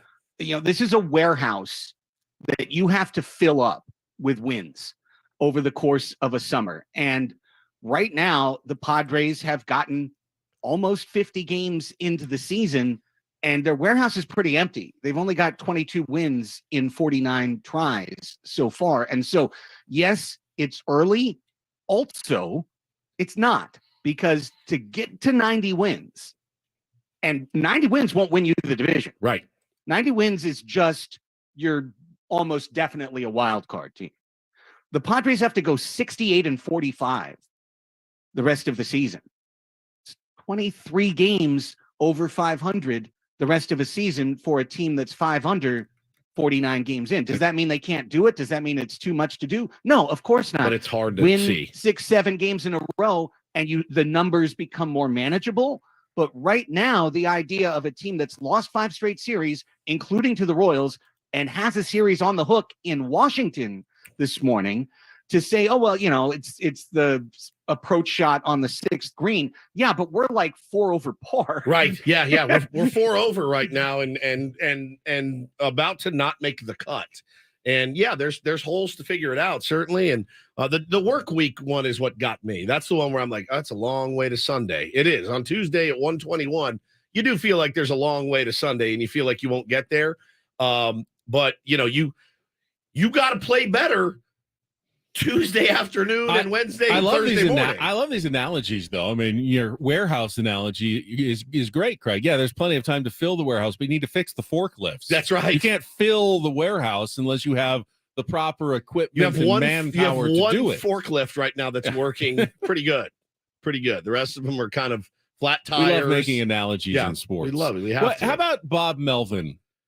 You know, I have not sat here once and blamed Bob Melvin, and he seems like he is defeated. It's certainly a different kind of attitude than we've seen with other skippers. I mean, Jay Stingler, the sky was actually falling, and he would still say, "It's okay. We're good. battling. We're close. We're about to get played there." Our best baseball. Our best baseball. With Bob Melvin, he sounds like he is as fed up as some fans, honestly, at times. After the game yesterday, he sounded as dejected as some of the people on my Twitter timeline. Is that okay for a manager to express that about his own team? Certainly. And if I was in Bob Melvin's situation, I'd probably be, and I'm sure he is, far more frustrated than what he's letting on. Oh, yeah. And the reason is simple. What do you want if you're a manager and things are going badly for your team, right? You've already shot one of your magic bullets, right? You've already had a go into the clubhouse and airing them out situation. The players have had their meetings. The coaches are meeting with players. You've done all of this stuff. You've jangled the lineup around here and there. And, you know, a couple of the decisions he's made that I haven't loved and others have been fine. But really, it's just reorganizing the deck chairs on a sinking ship right now. When you're a manager in a struggling spot, what you want is options. You want somebody you can bench and to have somebody that you can bring in and come up or call up that can change the dynamic. And one thing AJ Preller 100% has not done for this team is develop championship depth. We have a stars and scrubs roster. So you are getting the slim pickings of other teams' rejects and, you know, fringe 40-man roster guys on whether it's a David Dahl or a Rougned Odor or now down in AAA, Kevin Plawecki. Like, don't you think Bob Melvin would like to bench his catcher that's hitting 140 and have someone else be the catcher? But you got Brett Sullivan, who's barely keeping his head above water. And then you go down to AAA, and there's a dude that got let go by Washington last week. So you don't have an option, is my point. Who's the first baseman that can be called up and step in at first base and let Cron take over second? Who's the right fielder that could step up and allow Fernando to go to center field and give him an option in right field that he could play to boost the offense? None of them are there. They don't exist. They're on Pittsburgh's roster. They're on Seattle's roster. They're on Cleveland's roster. They're elsewhere when we made trades to get stars along the way. So that's why I think you hear kind of a, well, it is what it is message from Bob Melvin. He doesn't have the toys in his box to be able to pull out and change things when things are going poorly. It is funny, though, Craig, because I know, you know, at least a couple of the references you're making there, when they traded Tucapito Marcano, I was like, okay, fantastic. Like, was there any guarantee that any of those guys, a lot of those, Jorge Mateo had chances here. He got at bats, and we questioned every time he got one. It's wild how it works when guys go to Oakland and Baltimore and, you know, Tampa Bay in a couple of cases. And you're like, oh, all right, well, there it is. That's the one that makes me scratch my head a lot. There's not too many guys he's let go that I said, damn it, that's a massive, massive depth piece that's going to crush us when we have a $250 million payroll. Right. But at the same time, it's who you get too, right? So, you know, and again, not to litigate things from 3 years ago, but this is about the time, you know, where trades truly landed, right? Yeah. You traded Ty France, you traded Andres Munoz, you traded Luis Torrens, and you traded one more, right? Taylor Trammell to get Austin Nola and a couple of relievers. The relievers are gone. They're gone. Austin Nola is the worst hitting catcher in baseball, one of the worst performers in baseball. So far. And all of those guys would be helpful. Literally all of those guys would be helpful. You traded for 2 months of Adam Frazier.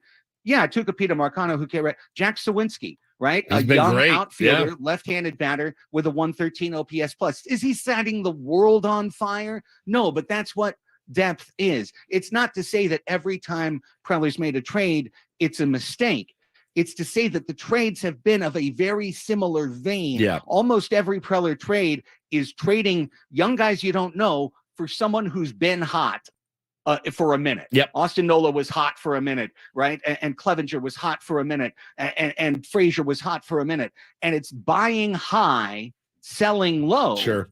Has been what he's been doing, and over time, you're going to see the negative repercussion of constantly buying high and selling low, and that's where we are. We're going to need the short version for your Crossing Streams recommendation, but it's a show that's on my list because I really like Kerry Russell. So tell us about The Diplomat. Yeah, The Diplomat on Netflix is a big time recommendation for me, and this is going to be one of those shows that it's not for everyone. I think it's the kind of show, frankly, that Woodsy, you might get bored and tune out in the first hour before it really kicks in, because it's a different kind of show. If you're a West Wing type fan, then you're going to love this show. Written and directed by Deborah Kahn, who was a big part of the Homeland staff. Kerry Russell is kind of a very gritty, hard scrabble, absolutely no grace to her, deep state official, so to speak. She's one of those people who's working in Afghanistan, working in Uzbekistan behind the scenes, and her husband is a super high-powered diplomat too. And in the pilot of The Diplomat, she has sent her character, Kate Weiler, to become the ambassador to England for a series of diplomatic things that happen. And a real kind of political unspooling takes place over the course of this show. This is a script acting, people in rooms walking and talking type show. If you're looking for action, you're not going to find it. This is people talking about what might happen, but I love it. It's like Padres baseball. I mean, is it more exciting or less exciting than watching the offense? There's just as much cursing. Okay, good. All right. Depends on who you are. If there's nudity, I'm in. It's the one we're thing out I'm of time. missing from- Appreciate you joining us on a Thursday here, Love you, Craig. buddy. It was good to have you back this week. Thank you. Take care, boys. Craig Elston, our Premier Chevrolet of Carlsbad fan hotline. Save money the right way with Premier Chevrolet of Carlsbad. Visit them today in the Carlsbad Auto Mall. Chevrolet, find new roads. It's a Throwback Thursday. We go back 1 year next.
All right, we are halfway home on a Thursday. It's essentially our Friday. Ben and Woods 97.3 The Fan. Was that the longest 2 hours you've ever done? Yeah, on radio. Yeah. I mean, first of all, you've got the 4-day weekend coming up. Yeah, but mostly you're dealing with your two children. Yes, they're both here constantly. Bo and Taylor are out there, and both had an accident at the same time. That was like that was a bit of a fire drill for me. So, but you do what you have to do. They're fantastic kids. They're both chilling right now. One's eating goldfish, one's eating a granola bar, and they're watching Home Alone 4, which I can't imagine. I didn't even know they had that. Nor did I. So I go to Disney Plus. They love Home Alone. So I go to Disney Plus to put in Home Alone. Expired. It's not on Disney Plus anymore. Like, really, like that's kind of a classic that just one of those that needs to be there at all times. But it wasn't. And so, yeah, they're chilling now. And if we can get through the next 2, we're on vacation and everything's going to be great. Going to head to the aquarium and do that whole deal. Hannah's in New York. She's going to be going to the game on Saturday. So I look forward to the challenge, as most dads do. You look forward to the challenge when mom's out of town. A little easier, I think. It's a little easier to parent. Oh, that's interesting. Don't you because it's much harder when you don't have help. Yet, stress-wise, you're also not worried about what the other parent is thinking, judging, watching, looking. The job yeah. that you're doing. Look at the baby. Look at the baby. Your standards can be whatever you want them to be. You don't have to achieve any minimum bar of parenting anymore. My plan is to demolish the house this week when we get back to the house. Demolish it, dishes, the whole bit, and then on Sunday we all grind on it together, and get it all dialed in for when she comes home. She doesn't operate that way. She is if there's a mess, it needs to be picked up right now. If there's laundry, it needs to be done right now. I don't operate that way. Let's pile it up, clean it, and then we're good. She walks in, spotless house, we're good to go. Had an idea last night as I was watching this game, and I'll be honest with you guys. I was shirtless when I had this idea, and that had something to do with it. And I texted you both about it. And I said, I think the Padres organization may be mad at me for pitching this idea to our audience, but I mean, you win some, you lose some.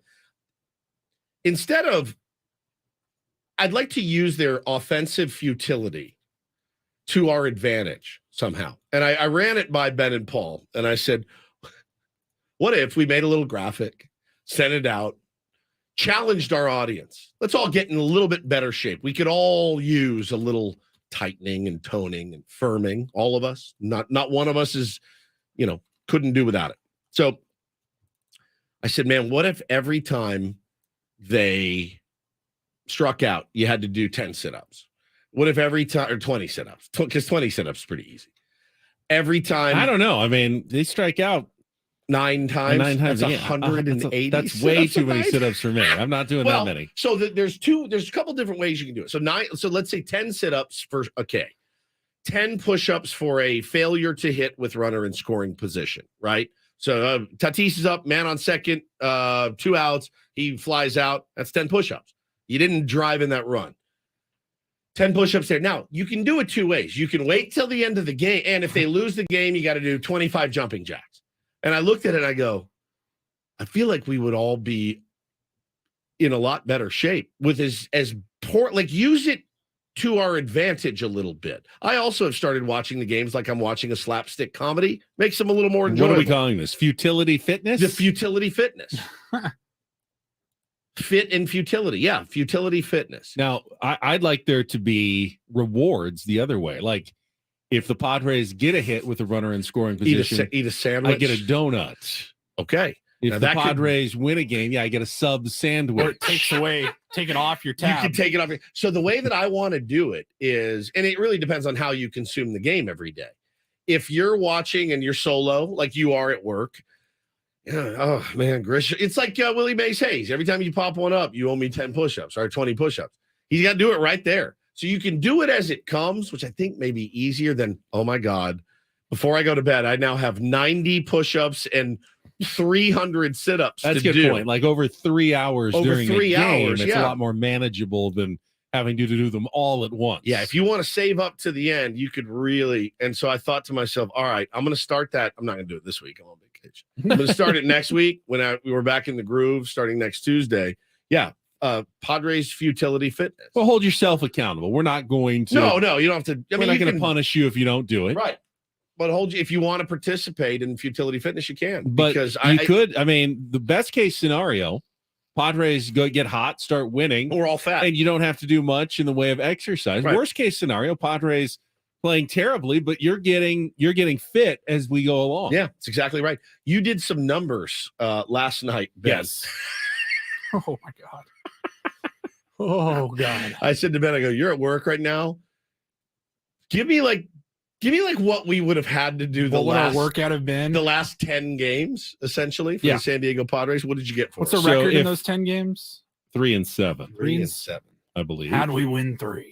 No, So if let's say we were doing 10 push-ups per strikeout. Over the last 10 games, we would have to do 860 push-ups.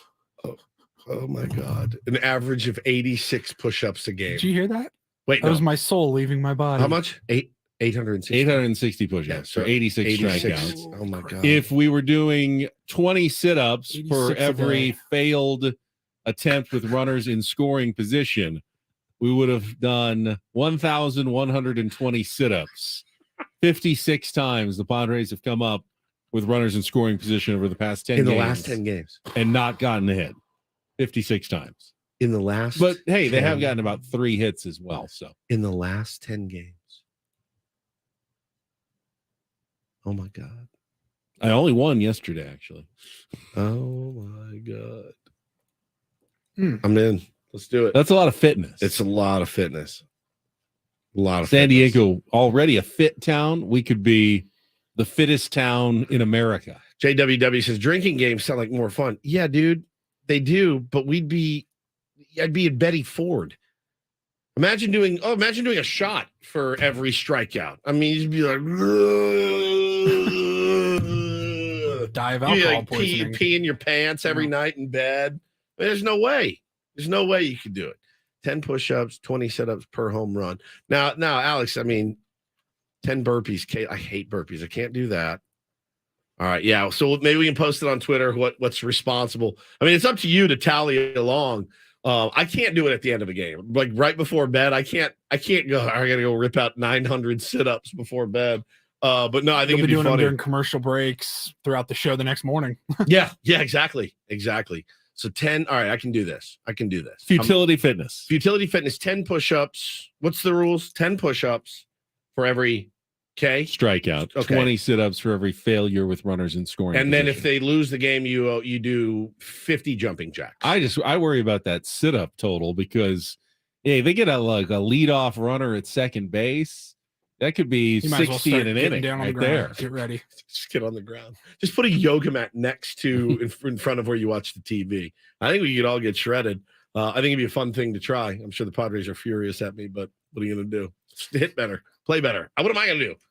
I'm trying to take this negative and spin it into a positive here, because it has not been positive this year. I do wonder, man. Don't you guys wonder about our beloved Peter Seidler and what he thinks right now? He's got to be scratching his head, man. He's very zen. He's very patient and very calm. He is unlike us. At least that's the persona that we see from him. And I don't necessarily think he goes into the garage after a game and beats up a heavy bag or something like that. I don't see it. I feel like with Peter, what you see is what you get. I thought last night about our beloved Ron Fowler and how I was actually happy for him that he doesn't have to sit through this, because Ron, very much like us and me, he would take these very, very seriously, and the blood pressure would be spiking through the roof, I'm sure. So, Obviously, publicly, the Padres are going to keep saying, hey, we believe in this team. We're going to turn it around here. It's going to happen sooner rather than later. Do you think privately, though, when AJ Preller talks to Peter Seidler and Bob Melvin is in the room, are they as concerned as the fans are privately? Ben, do you know what I would give to be a fly on the wall at just one of their hitters meetings or one of their Preller, Melvin? Like, what do you want? How much you want? I would do anything to sit in just for I wouldn't even share the info. I just want to know, for my own personal knowledge, what something like that looks like, because it's got to be, knowing their personalities as well as we do. And again, just from knowing them on the surface, it's got to be contentious at this point, doesn't it? And I don't mean screaming and flipping over chairs and you better get your ass together, but it's got to be a bit passive aggressive. It's got to be a bit kind of, exasperated, right? I would imagine, wouldn't you? Well, of course. Yeah. I mean, anytime. If me and you were it's responsible, your livelihood. It's your reputation. And it's not going well. Right. Yeah, you're not gonna be in the best of moods, I would think. Yeah. If it were me and you in charge of getting now, they this also ship, know that it doesn't necessarily do them any good to just go, I can't believe Xander Bogaerts has been you're terrible. You're not getting the job done. Xander knows that as well as anybody. It's one thing if you get a bunch of rookies who are they don't know how to play, they don't understand it. Listen, man, if you're the Oakland A's right now and you're Mark Kotsay, I brought this up briefly the other day. Mark Kotsay, you look at what's going on in Oakland, they've won 10 games, on pace to have one of the worst. Does anyone put any shred, a toenail of blame on Mark Kotsay? I don't. He was handed a mission that there was no coming back from. None. Bro, navigate this storm. Just sit through this. Can you get through this? That guy deserves, after this year and when their move is finished, he deserves to continue as manager. He is wearing it, man. He is the guy in the third inning after the starter gave up 12. He's the guy saying, bro, we have no more arms. You have to wear it. And he's like, I'll do it. I'll do it. I'll wear it. Guys like that, the blame should not fall at their feet. I think that there's probably a small amount of finger pointing going on right now. I would imagine there would be with this team. Well, I see a lot of sides. finger pointing actually already with the Padres. No, I mean like internal finger pointing. I see a lot of internal finger pointing. You know who they're pointing at? Mostly at themselves. Yeah. Guys like Xander Bogaerts keeps pointing the finger at himself going, I'm not playing well. I'm not playing well. They understand that. That's got to be a tough thing for the manager. Bob Melvin's job is not to get through to these guys to make them understand they're not playing well. They all know they're not playing well. And they also all know how to play well. They've all done it in the past. Where do you guys stand on it's Bob Melvin's job to get them motivated and he's not a good motivator? Because I see that I think lot. that's like 0.1% of his job. Right. I don't really think motivation with this team in particular shouldn't any be part of the issue. It shouldn't be. It's not a non-motivated team. I think for the most part in professional sports, if you have a If you group need the full of guys that rah-rah. need that motivation from their coach, you got the wrong group of guys. Yeah, I agree. I do agree. Someone is going to have to fall on the sword, though. If it doesn't go well, that's obvious. I mean, look, I have the NFL mentality right now because it's going so poorly that I'm like, if the rest of this road trip, Ben, goes poorly, someone's going to have to fall on the sword soon. Somebody, like, there's got to be something done because it is insane what is happening right now. The level of futility and poor play is why though? Would it be just because that's what's always been done in the past? Because you can't change without change, and very simple. I mean, you have to have some sort of the new voice in the room sometimes work. And I'm not saying Bob Melvin. I'm not. Believe me, I'm not calling for his head. I love Bob Melvin. But there's got to be a different way to do it, because whatever they're doing right now is not working. I don't know who that person is. I've got ideas, but I don't know that it would happen. I don't know that it would happen at all. But how do you continue? How do you continue floundering and sinking down the drain and just say, no, it's fine. We're going to grind it out. Everything's cool. I'll It's tell not you, the A's. There's different I'll tell you expectations. one thing the Padres and A's have in common. They both play baseball. The Athletic just released their grades for each team so far this season. Only 2 teams in Major League Baseball received an F. Wow, dude. That would be the Oakland A's and the San Diego Padres. Wow. F grade That's such embarrassing company to be in. through the first Embarrassing. 50 or so games of the season. Here's what Dennis Lynn wrote. If the regular season ended today, the Padres would not qualify for the playoffs, and their offense would be remembered for producing at the same level as the $59 million A's. Fortunately for the Padres, the season does not end today, but when you have a $249 million payroll and World Series aspirations, barely outperforming the Rockies qualifies as a failure. Josh Hader remains elite. A few other pitchers have exceeded expectations, and the team's defense is solid, but the pressure is on the Padres to avoid a repeat of 2015 and 2021. Grade F. Cool. an F. I think that's absolutely the right grade. I really do. I don't think that they're being too tough on the Padres. I don't see how you could look at it as anything else than an F. All right, let's hold off until our next segment. We'll do our Throwback Thursday. Paulie's dug back a year, and we don't take a ton of calls on the show. And honestly, I don't know why we don't, because when we do get calls, mostly they're good, and occasionally they're what happens a year ago, and that's good too. That can be good radio as well. Really good or really bad is what you're kind of hoping for when you go to the phone lines. I have no idea what this is. I actually remember it was on a Thursday because we bumped Eno Saris. That's how we postponed Eno Saris. Oh. That's how good or bad, however you want to look at it, this call was. Or weird. Maybe just weird. I texted Eno. I said, we're about 10 minutes behind. I don't remember this at all. We'll tell you why. All right, that's coming up next. We'll be back after a check of traffic here on 97.3 The Film.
Throwback Thursdays are always fun here on Ben and Woods. I like to look back every now It's and nice then. that we've amassed enough time in these chairs that we can go back and not only dig up some of our favorite moments, but we've had moments that we've forgotten about. I forget about that most. exist in the archives. And Woodsy said, I don't even know where we're going today. I like you guys get a nice long explanation of it. I still have no idea what the hell we're doing. So, Paulie, let's go back just a year in time. You said it was a Thursday as well, around this time of the It'll year. be a year ago tomorrow. Okay.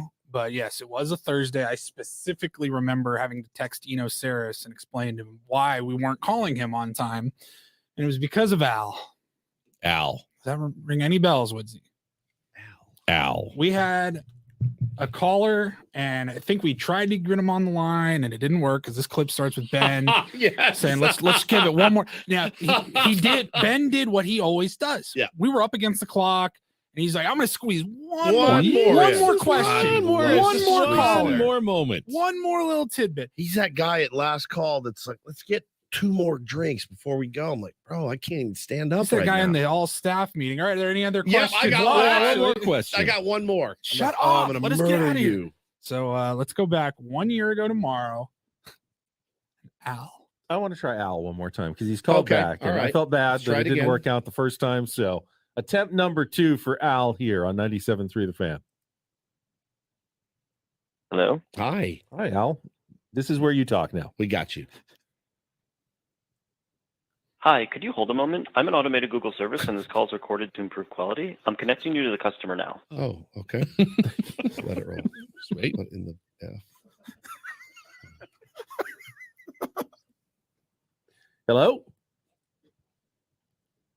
I'm sorry about the delay. I'm ringing the user's device. They should join shortly. Great. Good. Thank you so much. Thank we'll you. wait. That's fine. Yeah, we're fine. We're on Yeah. hold. It's not typically how sports talk radio works, but we do things a little differently. We literally Yeah. went to a commercial break, and let's see, all right, we went to a commercial break. We came back, and we were still trying to get a hold of Still Al. waiting. He's called twice. Calling from a Did he have calling his- card or something. Did he have his Google Assistant call us twice? Is that Can you what's get Ben going on Woods here? on the horn, Al? I don't want to hang up. No, I'll ride this out. I'll write it out. I'll till tell the end Eno. of the show. We'll catch up with Eno tomorrow. Hello, you're on the air. This is Ben and Woods. Al, are you there? Automated Google person, are you there? Hey Google, WTF? Still wait. This is why I'm an Amazon guy. Yeah. Still waiting. We'll be back with Eno Saris in just. Al, are you there yet? Al? 3 breaks. Hello. Hey, there he is. How you that- doing? Are you Al or are you the Google Assistant? No, I'm Al. Hi, Oh, Al. hi, Al. How you doing? That was a weird phone call. Hey, listen, I want to tell you, you guys put on a great show. Thank you, buddy. I really enjoy the information that you all get out. Appreciate it. I came from the East Coast where my home team had good field, no hit center fielders. And watching Trent Grisham, it's like deja vu. I mean, great field. He is fielding nice. 150 batting average for a major league ball player. Come on. With a third of the season over. It's a quarter. We're a quarter in. But I get very your sad. point. I catch your drift. I would like to throw out a name for AJ to look at. Okay. Michael Taylor for the Brewers. He's buried down in the former national. depth. Yes. I mean, Al went on for 5 minutes straight minutes. about- and he started with the Padres and Trent Grisham. The 49ers. He went to because Oh my of God, the I remember this. people that they've got. I became a fan of what the hell's his name? Right. Jerry Rice, Ronnie Lott. Joe Montana, No, George Kittle. Frank Gore. the coach. The coach. Shanahan. Yeah, when Shanahan was the offensive coordinator with RG3. And I started going online looking for places, and We I just let him can't go. stand what That's so Bally good. has done to the fans out here. Yeah. In What? terms of watching the Padres. Back to You're a the little Padres. all over I've the map watched- here on this call here, Al. We've gone. Sounds like my missus telling a story. Sorry, Al. Sorry, you man. know what? We got to let you go. Well, now that I threw Okay, Michael go ahead. Taylor out there, the only thing I want to tell the fans is that if there's fly cunning and alert and go out on the internet, they're going to find places that are rebroadcasting every bloody Padres game.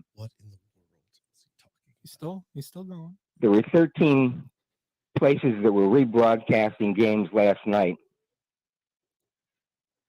I'm not a big NHL fan. I like to watch Ovechkin play when I was back It at is like out, it is just like out Hannah east. telling me a story at home. But I've really lost touch with that.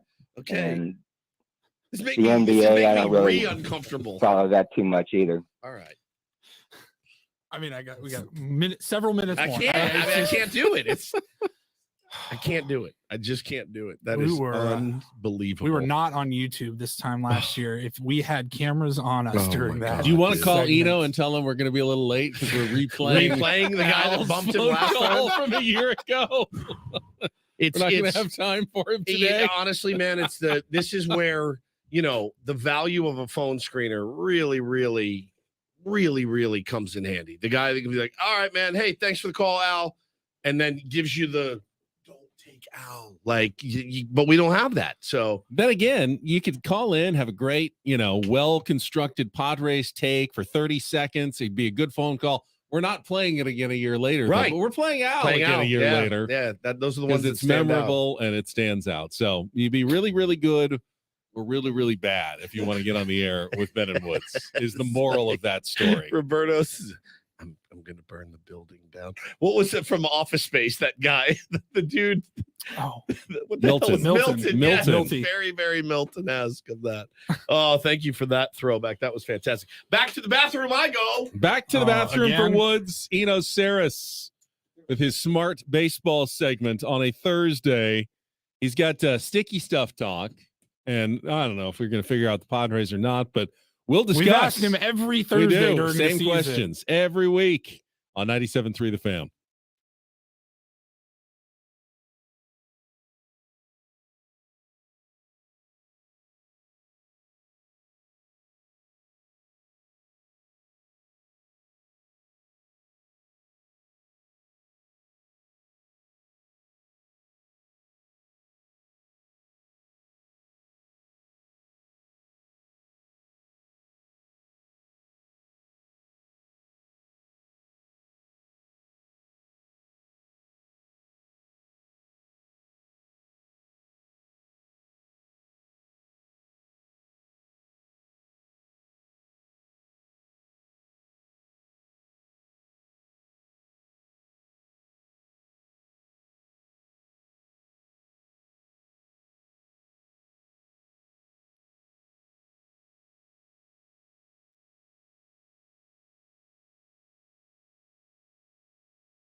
Star 97.3 The Fan is brought to you by Hint Water. Hint Water, delicious fruit-infused water with zero sugar or diet sweeteners. Hint is water with a touch of true fruit flavor. More than 25 delicious flavors in stores or at hintwater.com. We just get a hint as to how to fix the San Diego Padres on offense. It would be appreciated. Another week of struggles in the book. Every Thursday, we discuss it with Eno Saris from The Athletic. He will join us. He's got to be sick of this I'm conversation sure. too, I'm right? sure he is. He will join us right after this check of traffic on 97.3 The Fan. From the premier Kia of Carlsbad Traffic Center, part of the Premier Auto family, here's Kelly Tannick. Traffic is sponsored by Premier Chevrolet of Carlsbad. Got a couple things going on here, guys. One is a collision on the Massachusetts Avenue off-ramp, westbound King Freeway, northbound side of the 805, right before the 8. We have reports of some carpet or some other debris in the two left lanes, and stalled car on the southbound side of the 163 before Washington Street in the second lane from the left. Coach Quintero and Joe Musgrove's choice. They're a different kind of dealership, looking to be a solid community partner and deliver excellent service. Premier Chevrolet of Carlsbad. Chevrolet finds new roads. I'm Kelly Danick with Ben and Woods, San Diego's #1 sports station, 97.3.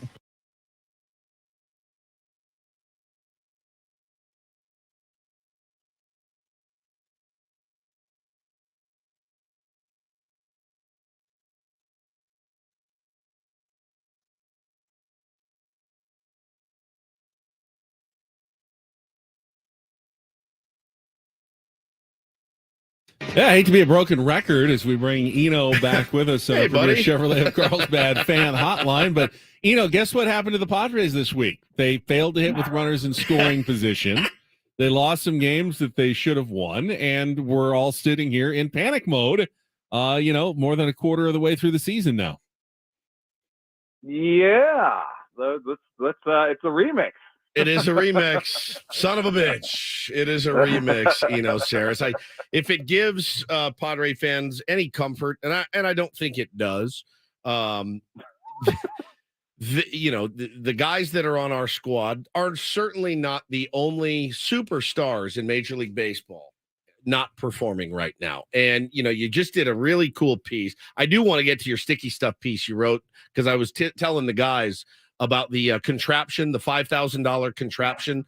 That would pretty much, for me, signal the end of baseball as we know it if they wheel that thing out at every stadium. But we'll get to that in a moment. I want to talk about the hitting. What's up with this guy, part 2, examining 7 struggling hitters. Now on your list, you've got one Padre right now, and it's Xander Bogaerts, preseason rank for Yahoo, 39th best player in baseball, best hitter. Now he's at 245, but he's far from alone. Some really, really big stars at the top of the list: Trey Turner, Julio Rodriguez, Austin Riley, guys that George Springer, guys we expect to mash often. It's just not clicking so far this season. Yeah, and for the most part, I'm positive on a lot of them. The ones I'm less positive about are the older ones, and I think there's a little bit of hope in there for Padres fans, because the players that I'm the least upbeat about are guys like Jose Abreu, who is 36. Yeah. And, at 36 years old, 175 plate appearance of super struggle bunny. In the past, there have been 87 players his age or older that have had seasons that started like this.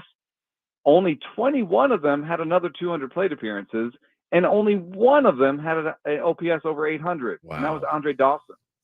So the odds are super stacked against him. Even somebody like Starling Marte at 34, he's going to have to do better than most 34-year-olds to get back on the horse. And I think he's pretty athletic. So even if he's lost some, he'll be all right. But the nice thing about the Padres is they're not really old, they're not depending on Nelson Cruz, Yeah, they look it. They do. They do look old, and it is. But it's they're wild. they're not.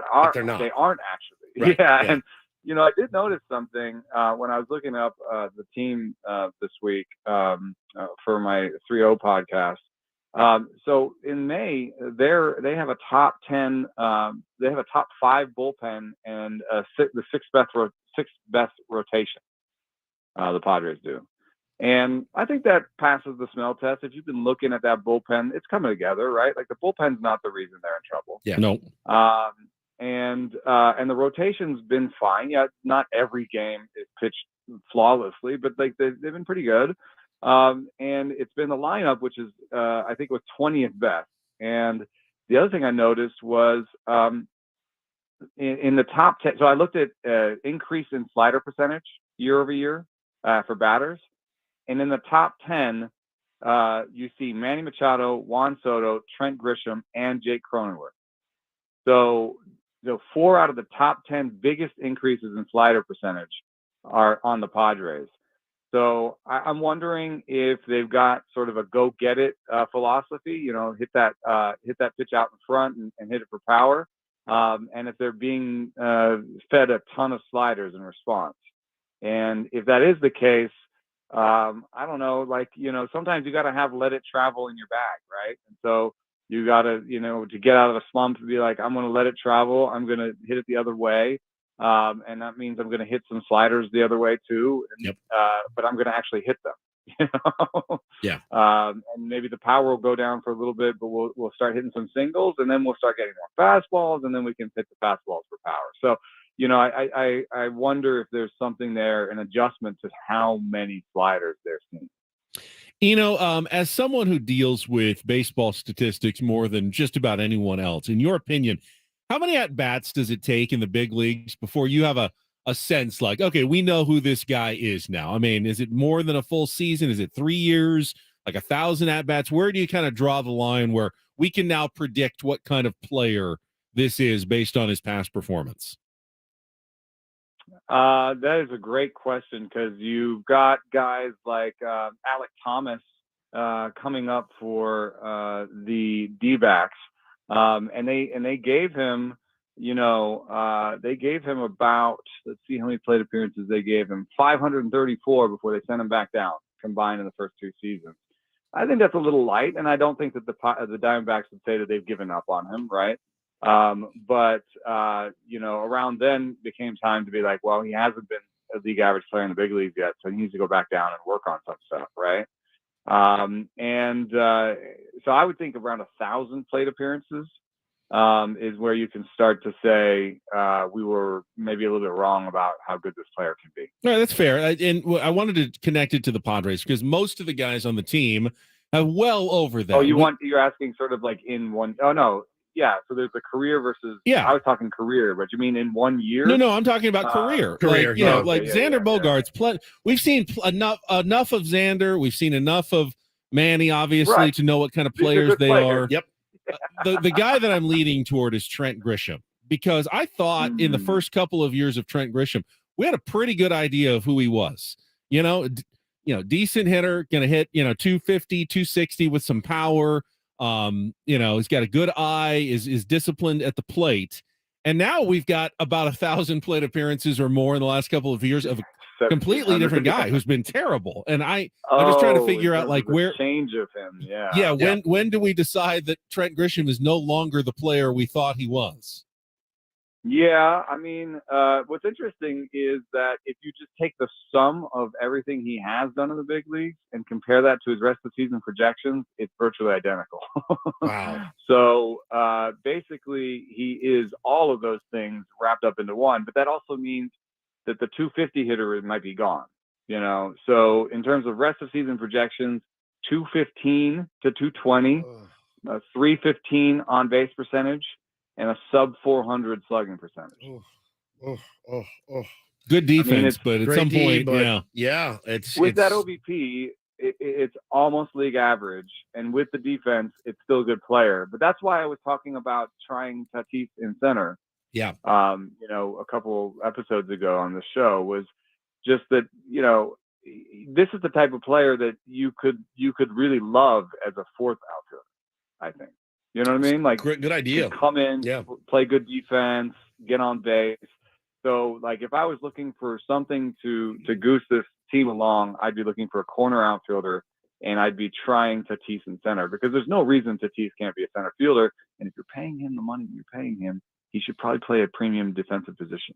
It's a really, really good point. We talked about yesterday. There was somebody made a really astute point about, they're talking about catching here, and catching's a big issue, and there's just not a lot of catchers, and the teams that have you can't get a catcher. you can't get a catcher. So in order to be able to deal with, Austin Nola and his catching woes, his inability to throw out base runners, his lack of hitting, lack of production, and to be able to deal with that, you might just have to upgrade the positions around him, and meaning you can't have Trent Grisham in a lineup as well. It's a weird way to think of it, but it actually makes sense, and that is the same principle that you're applying to Tatis and Grisham. And I really that makes a lot of sense to me in my head, because there's no one's giving up a catcher, no one for the Rockies, and no one's giving up a center fielder. Yeah, no one's giving up a center fielder. Exactly. When the Phillies needed a center fielder, they had to give up their best catching prospect, right? So that kind of circled our whole story. That's exactly right. I mean, I guess you could try to get tickle somebody with Campusano, but I don't think Campusano, I think his stock has fallen a little bit. Yeah. So I think you'd rather Campusano gets healthy, and maybe he can help you a little bit behind the dish. Yep. And you just go get a corner outfielder. There's definitely some corner outfielders on bad teams that should be available, maybe even soon, Yeah, no question about it. Talking to our pal Eno Saris, writes for The Athletic, the super polished, yet to be named Smart Baseball Weekly segment. It is a mouthful, but then again, so is the ASTM D6195 adhesive loop tack, which is the new machine that Eno has found. We need a nickname for that thing. It needs a nickname. Nuke. Right? So sticky stuff remains an issue in baseball. Players are getting suspended. Players are having to run off the field and wash their hands. It's a thing. And, I made the point off the air this morning. I said, the thing about baseball players, and I know you'll agree with this, in I believe it's Japan or Korea, one of the two, they do have a tackier ball, and it's everyone uses it, and it's fine. We would get the tackier ball, and then guys would still be trying to find a way to improve on that to get an extra 100 RPMs. This test that Dr. Dan Adams has been doing. Explain to our audience about the ASTM D6195 adhesive loop tack. Well, so my problem is, one of the reasons I broke the sticky stuff story was because I didn't like selective enforcement. I didn't like the idea that maybe the game would be big enough where you risk the blowback and ding the guy, because everybody was kind of doing it, and only Michael Pineda was getting in trouble, So I didn't like the selectivity, but now we've got subjectivity because we've got an umpire out there massaging hands, going, "Is this too sticky? I don't know." Going hands through hair, being like, "I don't know. Is there a problem here? It's kind of sticky. I don't know." And so it seems very subjective now, and I would like something objective. So I went to the world of industrial testing, and yes, you're right. It's like one of those big old supercomputers. It's too big. It's huge. It's not like it's not like 5 feet tall, but it's like 2.5, 3 feet tall, and you would have to be in the dugout or something.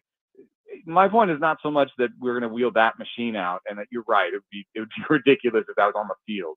But my point is that they do have the technology to test for tackiness in industry.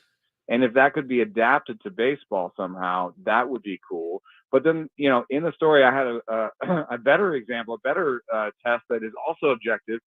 So what you need is a constant force, and gravity is a constant force. Even in Denver versus San Diego, gravity is constant.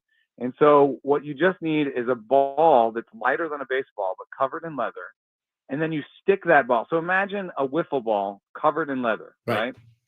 So it looks like a baseball, but it's lighter.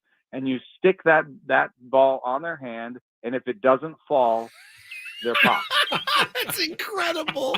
Imagine that. All right, you guys stick it instead of flipping your hand this way, palm up, you hold your hand palm down, and they stick the ball to it. Stick this thing, and if it doesn't drop, you're good. You're bang. I'm picturing OJ on trial trying to put on the gloves, like they're shaking it a little, trying to get it to fall. What's brilliant about this is that the pitchers could have a light ball, so you could actually distribute this light ball to the team, and pitchers could have a light ball in the dugout, and test it themselves before they run out. Before the inning. That's it's not actually- bad, man. I mean, it's better than having like I'm picturing you when you go to the airport and you go through the TSA screen and you have to put your arms above your head and it spins around you. Just each pitcher as they walk off the field goes through the TSA screener machine before they get back into the dugout. I agree with you though. It's totally unfair to umpires to make them, first of all, Yeah, it's don't unfair to touch umpires another and man players. just intimately Yeah, every single inning and then have to decide what they think is sticky. I mean, we all have days where we feel a little stickier Of than course. other days. It's just what natural. What if the umpire's sticky that day? Right, yeah. What if he's sticky? It's so funny. So funny. Well, What if that one umpire, Kuzi or whatever, Yeah. the guy who's popped like almost everybody that's been popped for this, what if he's just a sticky Oh, dude? he's a sticky guy. He eats Laffy Taffies before the game. No, I mean, look, it's just a real sweaty dude. it doesn't get any easier for the Padres. The schedule, we thought this was going to be the soft part. Every game feels like it's game 7 as a fan to watch, but hopefully by this time next week when we catch up with you, there'll be some dubs in the tank and some guys getting some knocks because it is a really frustrating watch right now, to be honest with you. They gotta get Manny back. Yep. Once they get Manny back, hopefully they'll start playing to the back of their cards. None of them are so old that you think they're done. And then once they start, the offense starts going. You hope that the pitching stays where it is. Right. You just don't want that thing where then the pitching falls apart. Yeah, the But, pendulum. yeah, but I think probably I'm not saying that the division is like impossible, but I think at this point they're just hoping to stay in the the race for like 88 or whatever. Yep. And get one of those wild card spots because I do think like you get into the playoffs, they're a good enough team to have a run if everyone's like on the same page. Like just the idea of Soto, Machado, Tatis as a 3-4-5 or a 2-3-4. That's pretty good if they're going well. So, they've still got a quality team, and I think they also haven't had that like, every team has that run where you're just like, I don't know why, but they've just won 10 in a row, and they just haven't had that yet, like they haven't even gotten lucky. Yeah, no luck, no luck. They are an no incredibly unlucky team they as well. In really addition, are. they make some of their own bad luck, but they've been pretty unlucky as well. I think anyone would agree with what they've seen. Eno, we're out of time. Appreciate it. As always, we'll talk to you next Thursday. All right, thanks for having me. That was Eno Saris, sponsored by 7 Mile Casino, featuring all of your favorite table games like California-style blackjack, poker, and baccarat. Just 7 minutes from the ballpark. All guests appear on our Premier Chevrolet of Carlsbad fan hotline. Save money the right way with Premier Chevrolet of Carlsbad. Visit them today in the Carlsbad Auto Mall. Chevrolet, find new road. So what Eno is saying, and I don't know whether Padres fans are going to be okay with this or not, but it's time to reset your expectations for this team. Yep. We had Sucks, much man. higher expectations. Oh, it sucks. Win the division, first round bye. That's no longer realistic. Not impossible, but those shouldn't be the expectations. It's now get into the playoffs See what and happens. get hot in October again. Yep. And they did it last year. They got to the NLCS. A lot of teams do that. They win a World Series. But let's reset expectations for your San Diego Padres. Today's the day, right? Yeah. Big, hard, fat reset button. Cool. Not where we thought we would be, but there's nothing you can do about it now. So, I mean, can't change the past. All right, final hour. We've got a Ja Morant update from Paul Reindl and the Reindl Report coming up next year on 97.3 The Fan.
Final hour of Ben and Woods, final hour this week. Just a reminder, everyone, when you don't hear us tomorrow morning, try not to panic. I mean, we certainly want you to miss us. That's fine.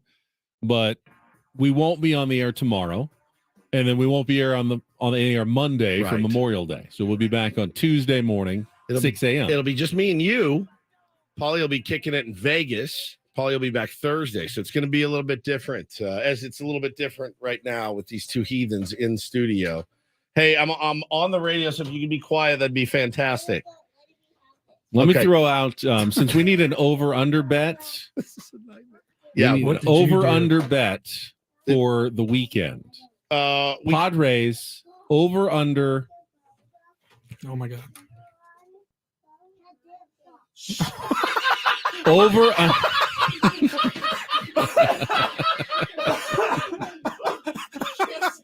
He can't curse on the air.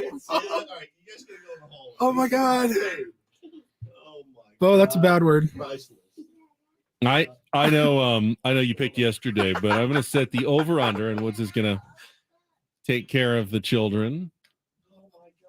Do you want to just take off just an hour early here? This is torturing me just watching you have to deal with this. While I wait for Woods, I like to embrace the chaos. while I wait for Woods to deal with this, I will throw out a congratulations to JD Wicker, athletic director at San Diego State. Yes. Who yesterday was named the athletic director of the year in college sports by the Sports Business Journal at an awards ceremony in New York that he attended and gave an acceptance speech.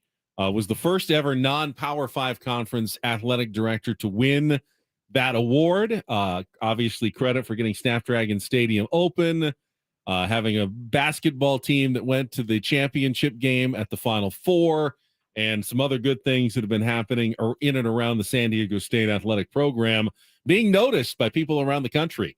The Aztecs have set themselves up for potential invitation to a Power 5 conference coming up. Everything coming up. J.D. Wicker this year, and he was honored as such last night by the Sports Business Journal at a big awards ceremony in New York City. Wow. Nice to win awards, I bet. All right, quickly, over under bet. I'll let you make another pick here this weekend. I'm kind of hot. You're plus 30. I'm plus right now. 30. Here is the Garbage. over under bet. I'm going to try to give you one you Ben's can win the worst easily. gambler in the world, if that tells you how bad at gambling I There am. are going to be 4 games between now. No, 5 games, right? Between now and when we come back. Padres play on Monday, Thursday, Friday, Saturday, Sunday. They're off Monday. Monday. Oh, They're off Monday, so 4 games. All right. 1.5 wins for the Padres. That's all. 1.5 wins for the San Diego Padres between now and Tuesday morning at 6 a.m. when we return. Now, I will warn you, like if they get rained out, that counts. It's not a win. You have to get 2 wins out of possibly 4 games Is there rain to in the win that one. forecast? I'm slamming. I don't know what the forecast is for New York City. No, it's supposed to be nice. Really nice. Really nice. Yeah. Hannah's going to be there. Yeah. She Supposed knows. to be- yeah. So Trust you're me. not worried about a rain out. She's checking You should the have almanac. you should have all 4 games played. They have to win just 2 of them. 500. Oh, just 2. Yeah. Who's on the bumps? Snell today. Snell. There's a Musgrove day. Sure. I think a Walker day, and then Darvish on Sunday. You gotta win 3 out of 4. I hate to be a dick. I'm taking the under 1.5. Under 1.5 wins in the next 4 games. I mean, I've been gambling so poorly lately. You'll be happy to so lose I'll that be, one oh, at it's least. up, absolutely. Yeah. Absolutely. Happy to lose that one if that's how it pans out this weekend. My son dropped a GD on the air. Yeah. Did you dump it? I did. You did? It was off the mic, so I don't know. Do you think that's the first how time audible that it a was. 5-year-old has ever had to be dumped? Oh, there's off the engineers, radio yeah. stream. Bill's out here to drop the hammer on Taylor GD. I'm like, oh my God. Nice parenting, Dad. Wonder where he gets it. I from. know, no kidding. Definitely his mom. That is unreal. I'm so sorry, you guys. I'm so sorry. At next year's Dad of the Year awards, you don't think you're going to be honored like J.D. Wicker was, big trophy? I mean, if I buy a table, I could Yeah. probably get one. You know, that's how it works, but it's cool. all right, let's get to some headlines, Paulie.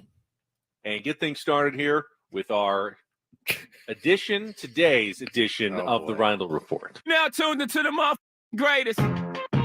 Welcome to the Reindl Report with Paul Reindl. Hi, Paul. All right. 2 stories from the world of sports that we haven't gotten to yet. We'll start off in Major League Baseball. And 1 story that you didn't know you needed. Are you laughing, biatch? It's the Reindl Report Hey, Paul, how you doing? Okay, how are you? on 97.3 The Fan. Are you ready to bless the mood? I need some help, please.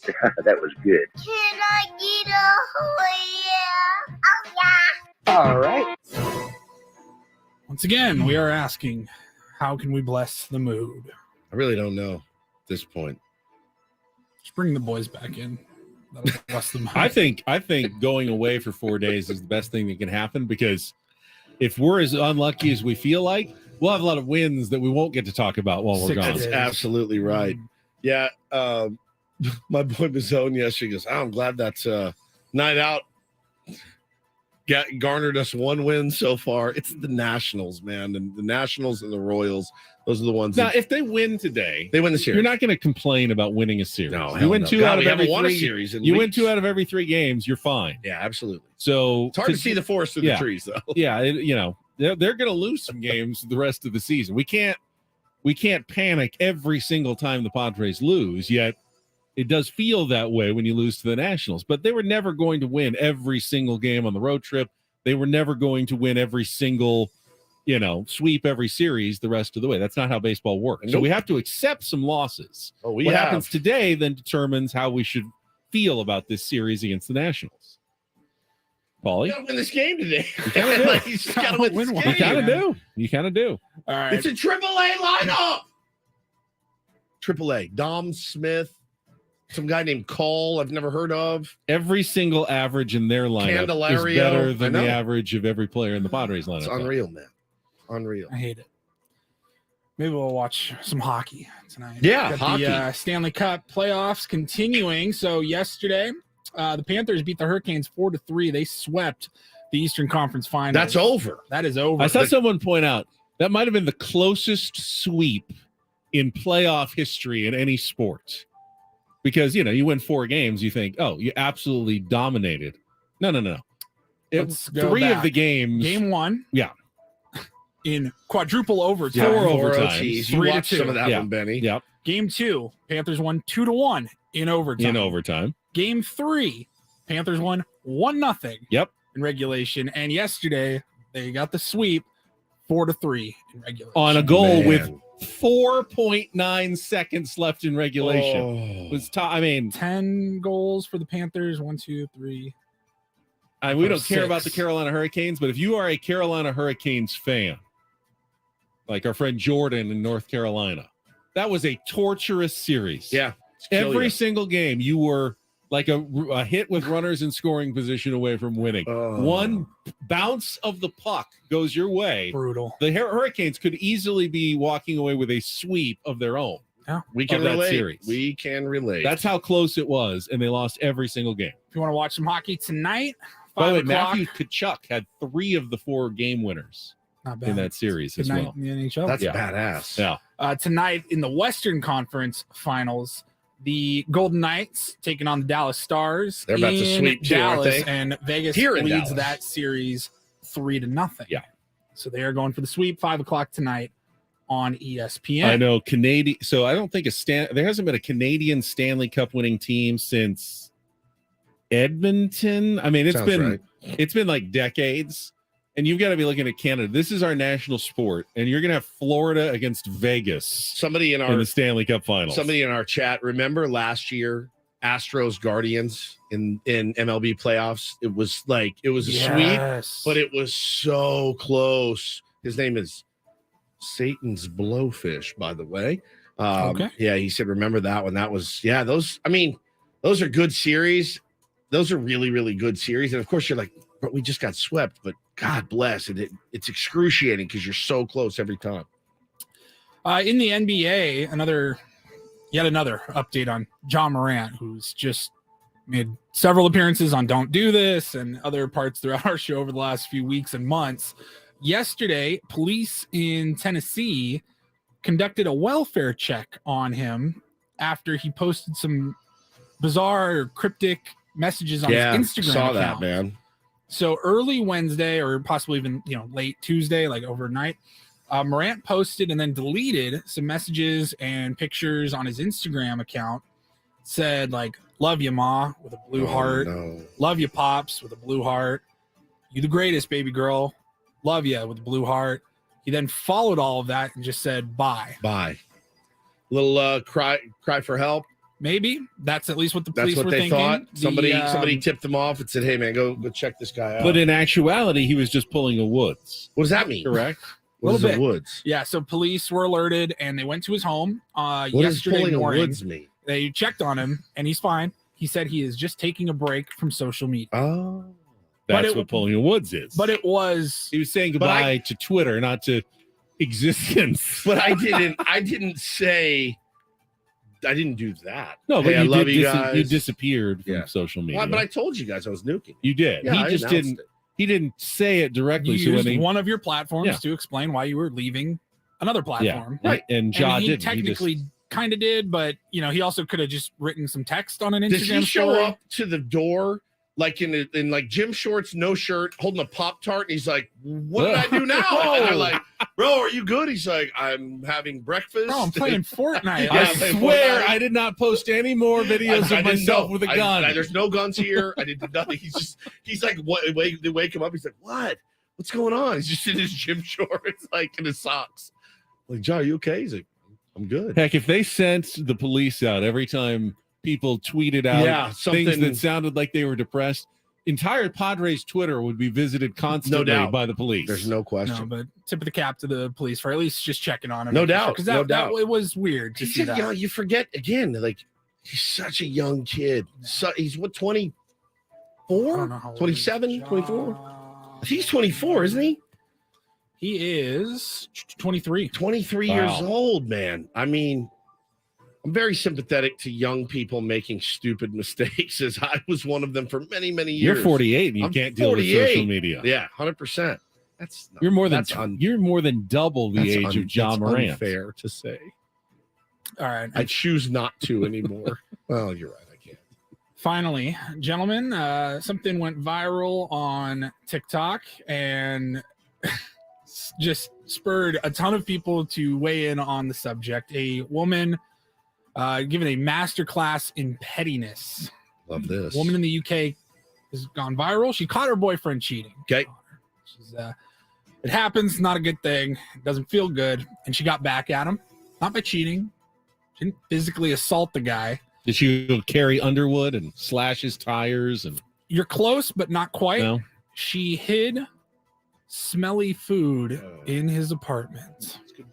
And there is a video where she opens up the curtain rods above his windows and stuffs a bunch of shrimp in there. In the rods. She said his place smelled for months and he had no idea. You're not checking the curtain rods. It's the last. You've just inspired me to hide things in curtain rods, Paul. So this I woman, don't know what I would have to hide. Like, I've never had a lot of cat. People like stuff cash in. I don't. What am I, $74 in a curtain Old rod Walter somewhere? White over here, just shoving thousands of dollars in your mattress or something. Yeah. So her video went viral and it inspired a ton of other people in the comments and other videos to share some of their revenge stories. And along the same lines, just some of the highlights from this. Somebody removed the back panel from their ex's television and stuffed crab meat in it, like Oh my God. screwed off the back panel of the television, which turn the TV on, it's gonna get hot. Disgusting. A woman brushed her ex-boyfriend's toilet with his toothbrush and then put it back on the bathroom counter. My son just got a marker and wrote on my other son's brand new Nikes. Oh. This is really going well. there goes the resale value on eBay. Come here, bud. I think the best revenge is just living well. You don't need to stuff crab meat in someone's television.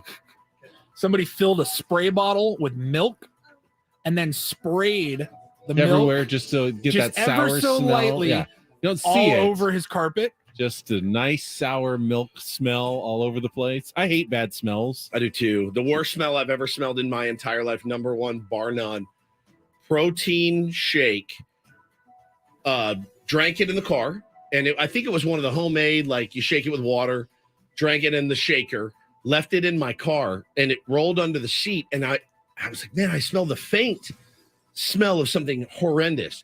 And I popped the top on it, and I almost threw up. It was by far the raunchy, and I have 2 small kids. The raunchiest smell you have ever smelled in your entire We had life. a critter of some sort crawl into an air duct and die once, and you could smell in the house like the smell of rotting death. I and- pranked somebody in high school. I no. went to the market, the fish market, and got like an actual fish, head Giant and everything, fish. like giant dead fish. Did you go to that one in Duct Seattle taped where it, they throw the and went to fish the at Pike you? Place Oh, Market. This is awesome. Went down, got a Fish fish. thrower. There was a salmon, I think. I don't know. Got a fish, duct taped it underneath somebody's car. Oh, that's a good bit. Hot exhaust and fish. everything. Yeah. Smoked salmon. Yeah, that's delicious. All right. Automobile smoked salmon. Go to break so I can go out and scream at All my right, kids. go. Adam's here. He's the babysitter. Hey has arrived. guys, can you make me a graphic for this? The Hey, babysitter. Bo, I got an has idea for arrived. a viral video. Blake Snell is in a big spot today, not coming off his best start of the year. Can Blake get things turned around? We'll look ahead to today's series finale rubber game matchup against the Washington Nationals. Do that coming up with more Ben and Woods after a check of traffic here on 97.3 The Fan.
Did a nice thing for us at Channel 10 yesterday. A little Memorial Day barbecue, grilling up some hot dogs for employees, but they weren't beef and bacon hot dogs. Could have been better. Yeah, I think they could have been a little bit better.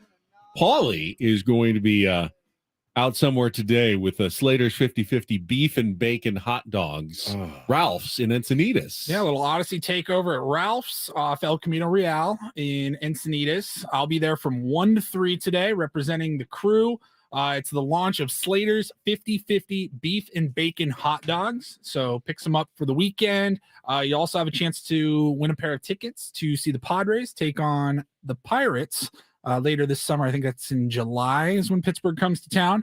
And then, our buddy John from KSON will be there after I think he's like 3 to 5 p.m. But yeah, come hang out, come say hi.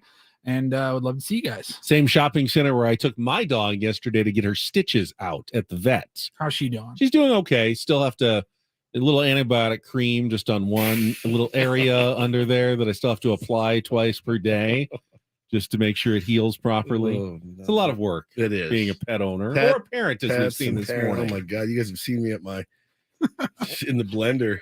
You call me almost every day right around this time, and you're in the blender, and you can hear children in the background, but it's another thing to see it in person. See, watching it live is really something. And they are Not really, just me, but a couple hundred of our friends on YouTube watching as well. live and saying, "Oh my Lord." Yeah, it's a lot, man. It's a lot, but labor of love, Paulie, is what they call it. So it's a bump day for Blake Snell today. And Big one. you look at his overall numbers, they look pretty ugly. 1-6 with a 5.4 ERA.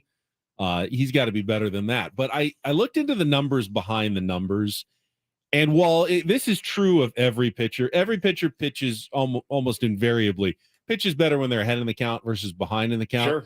The numbers with Blake Snell are shocking. Staggering, right? Absolutely staggering. If he throws strike one, he's one of the best pitchers in baseball. When he is ahead in the count, at an 0-1 count, he gives up a 400 OPS. At an 0-2 count, he gives up with 2 strikes, 333, 250 OPS, and a 1-2 count. When he is ahead in the count, it's over. When he gets behind in the count on a 1-0 count, OPS 1636. When he's behind 2-0, crap, 2000. When he's behind 2-1, 1917.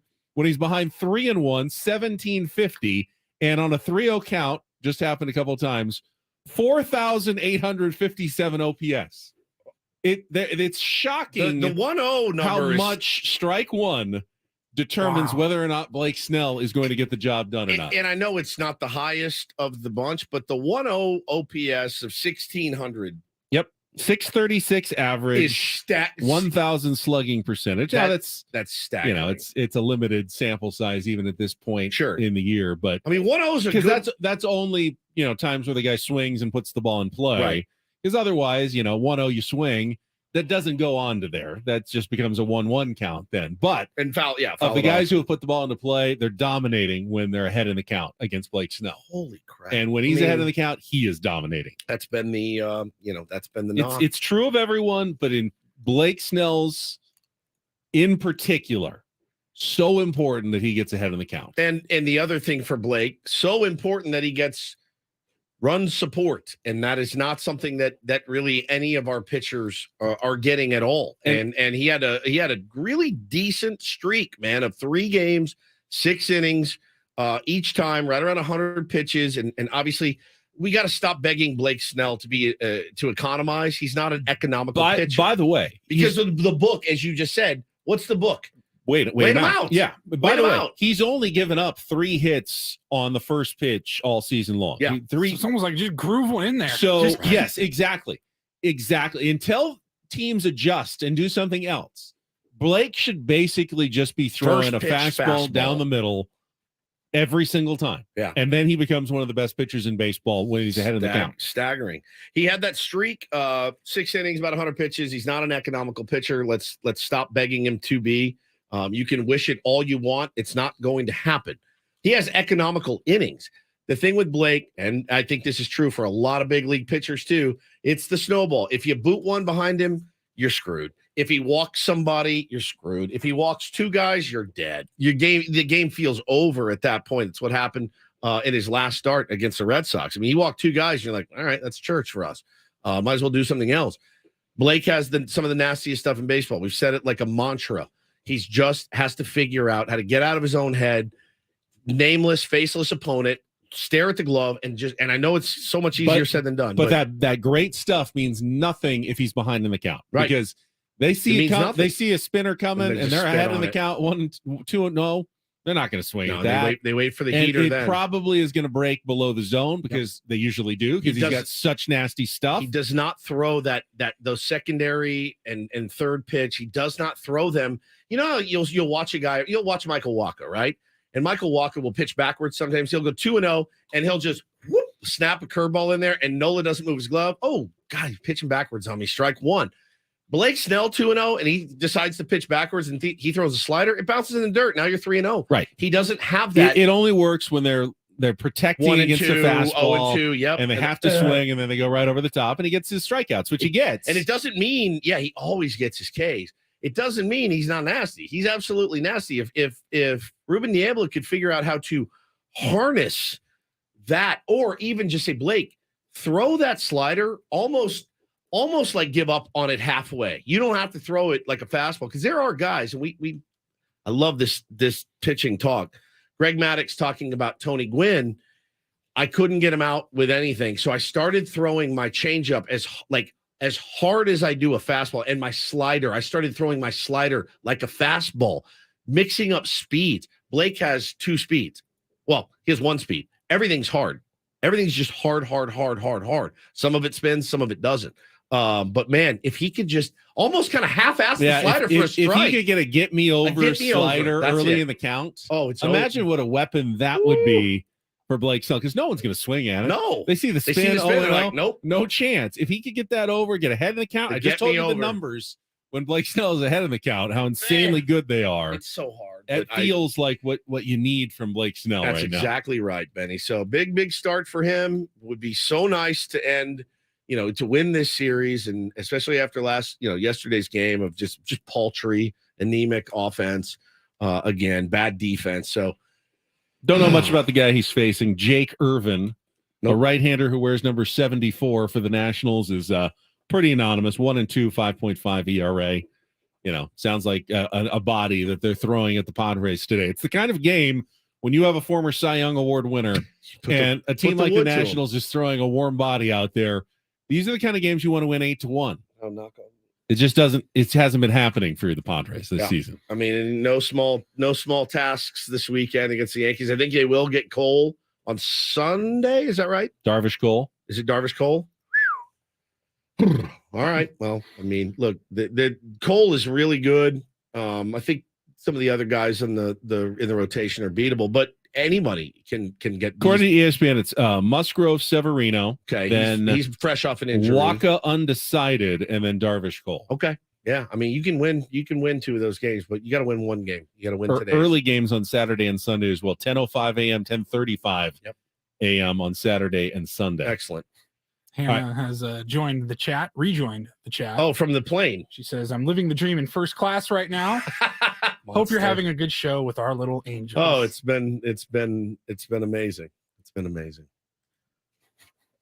So fun. I've had a good time. I've had a good time. We got to get Woods to the finish line. Who is having a worse time, me or Ben? I think Ben. I'm okay. Are you? Yeah. I feel bad for you. Oh, don't feel bad for me. I love this. I wanted Adam's this. watching the kids right now. He is. God knows. Adam's having the worst babysitter. time. Adam. He just left his house with 3 kids. How much to does work he and charge take you care per of 2 hour? Is it kids. like $9 an hour for babysitting? Is he docking your pay for today? Probably. You have to give him a ride back home when he's done. Now, Bo dropped a GD on the air. Paulie dumped it, but Adam was mad at me that I used the D word. So I apologize. But I didn't say I called myself that. He doesn't like that word. So I apologize. Is what it is. A jerk, I should have said. Isn't that funny? You can say jerk and that's fine, but you can't say every Tom, Dick, and Harry, right? That's no problem there. We're gonna on thin ice. That's what I do. Our last segment of the week is next. We're gonna bring back our favorite moment of the week. Oh man, it was pretty so much fun. Obvious what it was. That's coming up next with Ben and Woods on San Diego's #1 sports station, 97.3 The Fan.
I did. Travel case, I- cooking utensils. I- that he takes on the road with him. I have so many questions about it. He essentially, Mookie says when he goes on a road trip, he opened his suitcase and he showed everybody. There's pans and spatulas and jellies and jams and spices and like a gas cooker. a gas cooker. So what he'll do is he'll get to the hotel and he will order groceries, like an Instacart situation. He'll find a Vons and they'll deliver him eggs. And I was blown away. And I don't know, did he give a reason for why he does it? Does he not want like to eat? Does he want to be able to control what? Yeah, I think he eats? wants. He's an athlete. Wants to control That's everything good. about what he's eating. Is there a cheap aspect to it, or that's actually you're saving some money? You're saving some money. Yeah, I would doing think that. so. Yeah, I mean, eating out is always expensive, I al- especially hotels. I mean, Yeah. room service is expensive as it gets. Exorbitant. He likes to be able to just make himself a peanut butter and jelly sandwich. Yeah. So when that's he's not on the road. super healthy, though. No, but for an athlete, An I mean, elite athlete. especially when you're expending a lot of calories and exercising I don't know, constantly, man. that's not the worst thing to have. No, for sure. But I also wondered, is there a part of him that's like, I don't want somebody from Philly or San Diego to put, like a safety short and curlies in my omelet this morning. I'd prefer not to eat this guy's loogie. If I had my druthers, I'd rather not eat somebody's loogie that knows, oh, that's Mookie Betts in room 296. Here, watch this. Plucks a booger out and puts it in his omelet. Right? I mean, that's you control. You'll be closer to the LA area today. yeah. Maybe you should be careful about anywhere you eat. And anywhere I go. I guess what this just is going out to staggers Stephen me Woods' is- table. I mean, they don't know me at Wendy's, Paulie. I mean, my favorite thing about traveling is, trying different restaurants, Sure. eating out in different cities. And he pretty much denies himself, a guy who travels constantly for work, denies himself what I think is the best thing about going somewhere else. It would get old, though, I would imagine, after many, he's been in the league forever. So at a certain point, you're like, I want to stay in my hotel room. And I'm just going to cook myself a nice set of scrambled eggs and some toast, it is the packing of all of it and like the cleaning of it. That would be the beating That for me. seems like a beating, especially beating. when nowadays you can DoorDash from any is he restaurant vegan? in a town. Somebody said he potentially is vegan. Okay, but you can DoorDash from a restaurant in town. Yeah, again, though. To a hotel room. Mookie Betts. You know that it's Mookie Betts, though? Sure. How would you know? In DoorDash? I guess. Yeah, it's got your name, credit card. You could certainly put it under a pseudonym, though. Mason Saunders, maybe. Exactly. Right. By the time it's delivered, no one's done anything to it. What would your pseudonym be? My pseudonym? Yeah, like if you were so famous. Well, I had to Ben do. Remember? Hoggins. I did Ben it once. Hoggins. That's too obvious. Yeah, it is. It's Dan Stevens. Remember? I forgot about Dan Stevens. What was Dan Stevens again? I had to do these news reports at That's an old right. radio station, but we weren't allowed to use our real name. So they said, Oh my God. you have to use a made up name. What's your made up name? And I just kind of panicked and I went, Dan Stevens. Dan Stevens. You couldn't get more newsier than it's me, Dan Stevens. What really happened? What really happened last night? So I did one of my first jobs I ever had in high school. We all got jobs at this telemarketing place. And they paid a fortune. Like for high schoolers at the time, we're talking 1992, 93. It was like $15 an hour, which was more money than we knew what to do with. But we worked for the Police Activities League, PAL, Yeah. PAL. And it was our job to, call and try to sell. Well, I don't even remember how it worked, but it's like stickers. Hey, you need to get the new PAL sticker for your car, and you've It's like a donation sponsorship kind of thing. Yeah. the name that I used was because you tried to sound like you don't want to sound like a 18-year-old kid. Yeah. So the name I used was Jack Anderson. Jack. And I would affect this real Southern, like you'd answer the phone. Hell, it was just old people. Hello, like, man, this is Jack Anderson. How are you? I'm with the Police Activities League, and you it kind of got some good Ted Lasso some vibes Ted going Lasso on in there. it. Yeah, way before Ted Lasso. And you sell these people, and we had like 4-hour shifts, and you make $60 in a 4-hour shift. You do that 3 days a week. That's a lot of dough for a junior and senior in high school. So yeah, Jack Anderson was mine. Dan Stevens. Paulie, do you have a Do pseudonym? you have a pseudonym, Paulie? in mind? I don't. No. Okay. I never really thought about it. All right. We've never really had to. You know, No. we don't need to check in at hotels under a different name. So last segment of the week, as I promised, we're going to go back and play what was our favorite moment. Comes from Tuesday. Both had us absolutely laughing. You spit. Well, I may have, yeah. You did. We'll get to that right after our last check of traffic here on 97.3 The Fan. From the premier Kia of Carlsbad Traffic Center, part of the premier auto family, here's Kelly Tannick. Traffic is sponsored by the San Diego County Sheriff's Department. Got a few problems wrapping up our morning drive. Car fire on the Cesar Chavez Parkway off-ramp northbound 5. Looks like they just put that fire out, so watch out for a little activity there. In the North County, a couple of issues. Southbound side of the 5 before Cassidy Street, collision over the right shoulder, and traveling on the northbound 15 before Deer Springs Road. A collision involving several vehicles there over the right shoulder. The Big O Tires Clear Ride, West 52, heading out of Santee. You're good to go. The San Diego County Sheriff's Department is working hard to keep San Diego safe, is now hiring. The Sheriff's Department offers rewarding careers with growth and has an opportunity for anyone with integrity that wants to make a difference. Go to joinsdsheriff.net to learn more. That's joinsdsheriff.net. I'm Kelly Danik with Ben & Woods, San Diego's #1 sports station, 97.3 The Fan. Yeah, we both do quite a bit of preparation for our shows, but as usual, some of the best stuff comes completely off the cuff, and we're going to rewind it back to Tuesday's Reindl Report, going into the final story, just the moment that had us both rolling here on Ben & Woods. Finally, a man was shot over the weekend in Louisville, and police report that it was because of a Hot Pocket. They are tasty. They're fine. They're fine. I mean, it depends on how you don't You eat don't hot. eat Hot Pockets. I don't. But if you put them in the air fryer instead of the microwave sleeve, the microwave sleeve never gets You like crispy Hot enough. Pockets? I like how they call that sleeve, by the way, a crisping sleeve. Yeah. That thing doesn't crisp anything. Nothing. Oh, you mean the soggy, boiling hot, half frozen sleeve? Crisping sleeve, my ass. It's never crisped anything. Is it possible to crisp something in a microwave ever? No. Something that was frozen. Can you crisp something in a microwave? No. What are we, idiots? And we're like, just slide it in the old Surprised someone crisping hasn't sleeve. sued them I about know. that at some There's point. nothing, you cannot crisp anything. Crisping sleeve. Crisp these, man. You can't So- crisp anything. A 64-year-old man named Oh, it's cool. It's got the silver inside. Yeah, that's gonna really now help. I got it. You know it can't be metallic, though. Yeah, it because can't be the metallic. microwave Yeah, will but explode. It's amazing. So, it's really just cardboard. It's cardboard, painted silver cardboard. Yeah. Yeah, if we paint it silver, these morons will think that it crisps their Hot Pocket.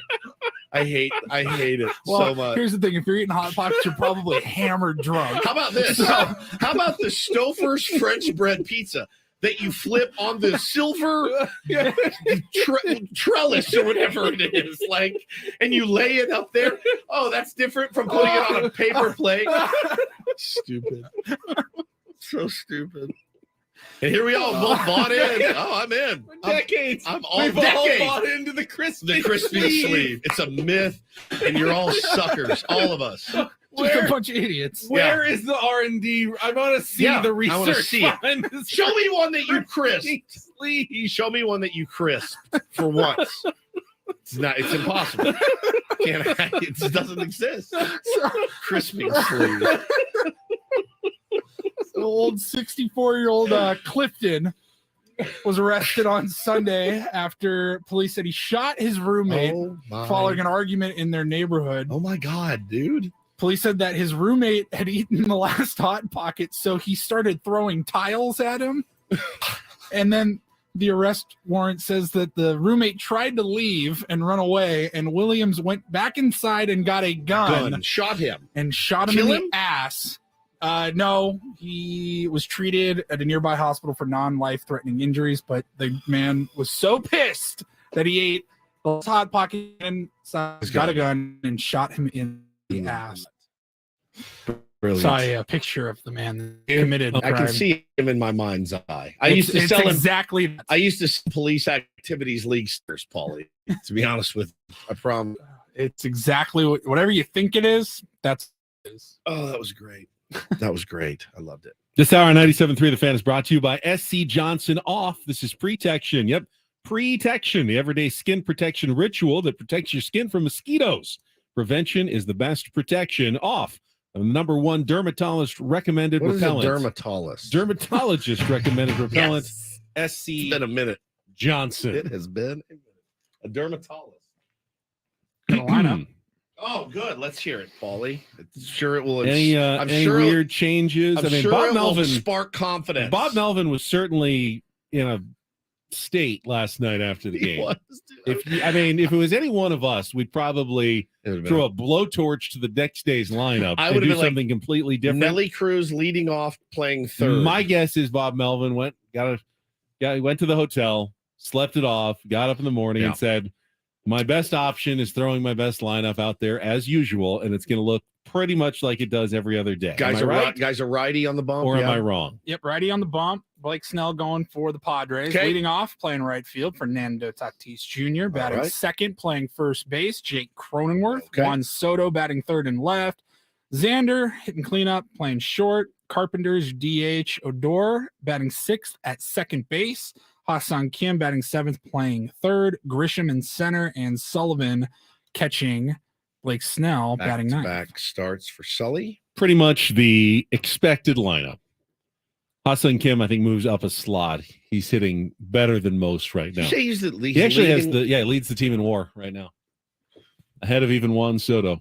Ha-Seong Kim, who gets more criticism, I think, from Padres fans than most, actually leads the team in WAR. Been the most productive player when you combine both his offense and defense together. I thought that was interesting. Yeah, that's very interesting. That home run he hit yesterday was not the kind. I mean, he hits a few home runs, It was but an usually oppo it's shot, when man. he really gets his hips into it and pulls it to left. Yeah. He crushed that Crushed one to it. center field, a little right of center field. Not something you expect from Ha-Seong Kim. Brett Sullivan, he had a base hit yesterday. Yep. It's enough to get him in the lineup again. He's been catching Blake Snell on the reg. He has. The last few starts as well. I was surprised that he started yesterday because I thought, well, maybe he's not going to catch Blake Snell, but give him 2 straight starts against righties.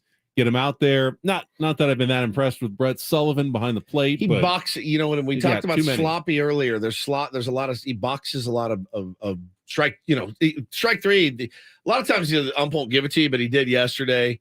96 boxes it, picks it up, has to throw the runner out. Now, just crisp baseball. There's so much talent on that roster. It's such a good day. It's such a good day to make things right. man. Here's what concerns me. So I look at the lineup: Tatis, Cronenworth, Soto. All right, I have confidence. I know no one got a hit yesterday, but they're going to get on base. They're probably going to get a hit or two, maybe even a home run from one of those 3 guys in this game. Then it's Bogarts, Carpenter. No faith that either of those guys is going to do anything today. Bogarts struggling badly, struck out 4 times yesterday. Got another right-hander today, and Carpenter has looked kind of lost the last few games Hit as that well. bomb, but that's really it. All right, then Odor and Kim. All right, Maybe our best 2 in the lineup. they're kind of maybe they should together. be 1 and 2. You know, they've been hitting, so that's all right. But then Grisham and Sullivan, it's like, all right, now you're back to 2 guys that you really are expecting an 0 for 8, maybe 1 for 9 at It best just the today. pressure just mounts. So you got 2 back-to-backs What do in you your do lineup different? of guys who are struggling. Well, when you have more than 3 or 4 guys struggling, How about there's when you no have way to 8 guys struggling? It's very, very hard to construct a lineup with 8 guys in the blender.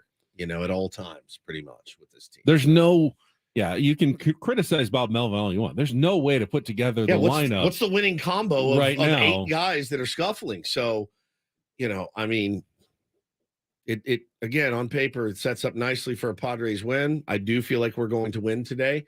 Blake Snell needs to dominate the Nationals. Dominate. No effing around, man. First pitch, right? Just bam, pound the zone, and let's see what happens, man. Let these guys let Dom Smith take his swings. Let some of Heimer Candelario, let them hack, bro. If they get a hit, they get a hit. If you give up 2 solo home runs on 0-0 pitches because you're trying to get ahead, so what? I still think you're better off than battling deep into counts And walking, falling you know, behind. walking 7 guys. Get ahead, throw that fastball, Let him hit it. Let him hit challenge it. him to hit it. Let him hit it. You know, and adjust later. But for now, just challenge him. right down the middle on the first pitch. Get ahead. I love you guys. We'll be back on Tuesday, Ben and I. Paulie, have a great time in Las Vegas. You deserve it. You've earned it. Don't answer your phone. We don't need anything. Like, we got everything from here. Really shut it down. Get it back to neutral, because something tells me the next few months are going to be a bit of a grind. Here on Woods, Ben you and took Woods. the under 1.5 wins over the next 4 days. I hope we're wrong. I hope I'm wrong. I'm Both happy to for pay that $10. my wallet and the Padres fans' sake. That'll do it for us. Thanks for bringing your children in this morning, Woods. Everybody fun. have a great weekend this time. Be safe. We'll talk to you Tuesday morning. For Paul Reindl, Stephen Woods. See you, boys. I'm Ben Higgins. Yeah, see you, everybody, on San Diego's #1 sports station, 97.3 The Fan.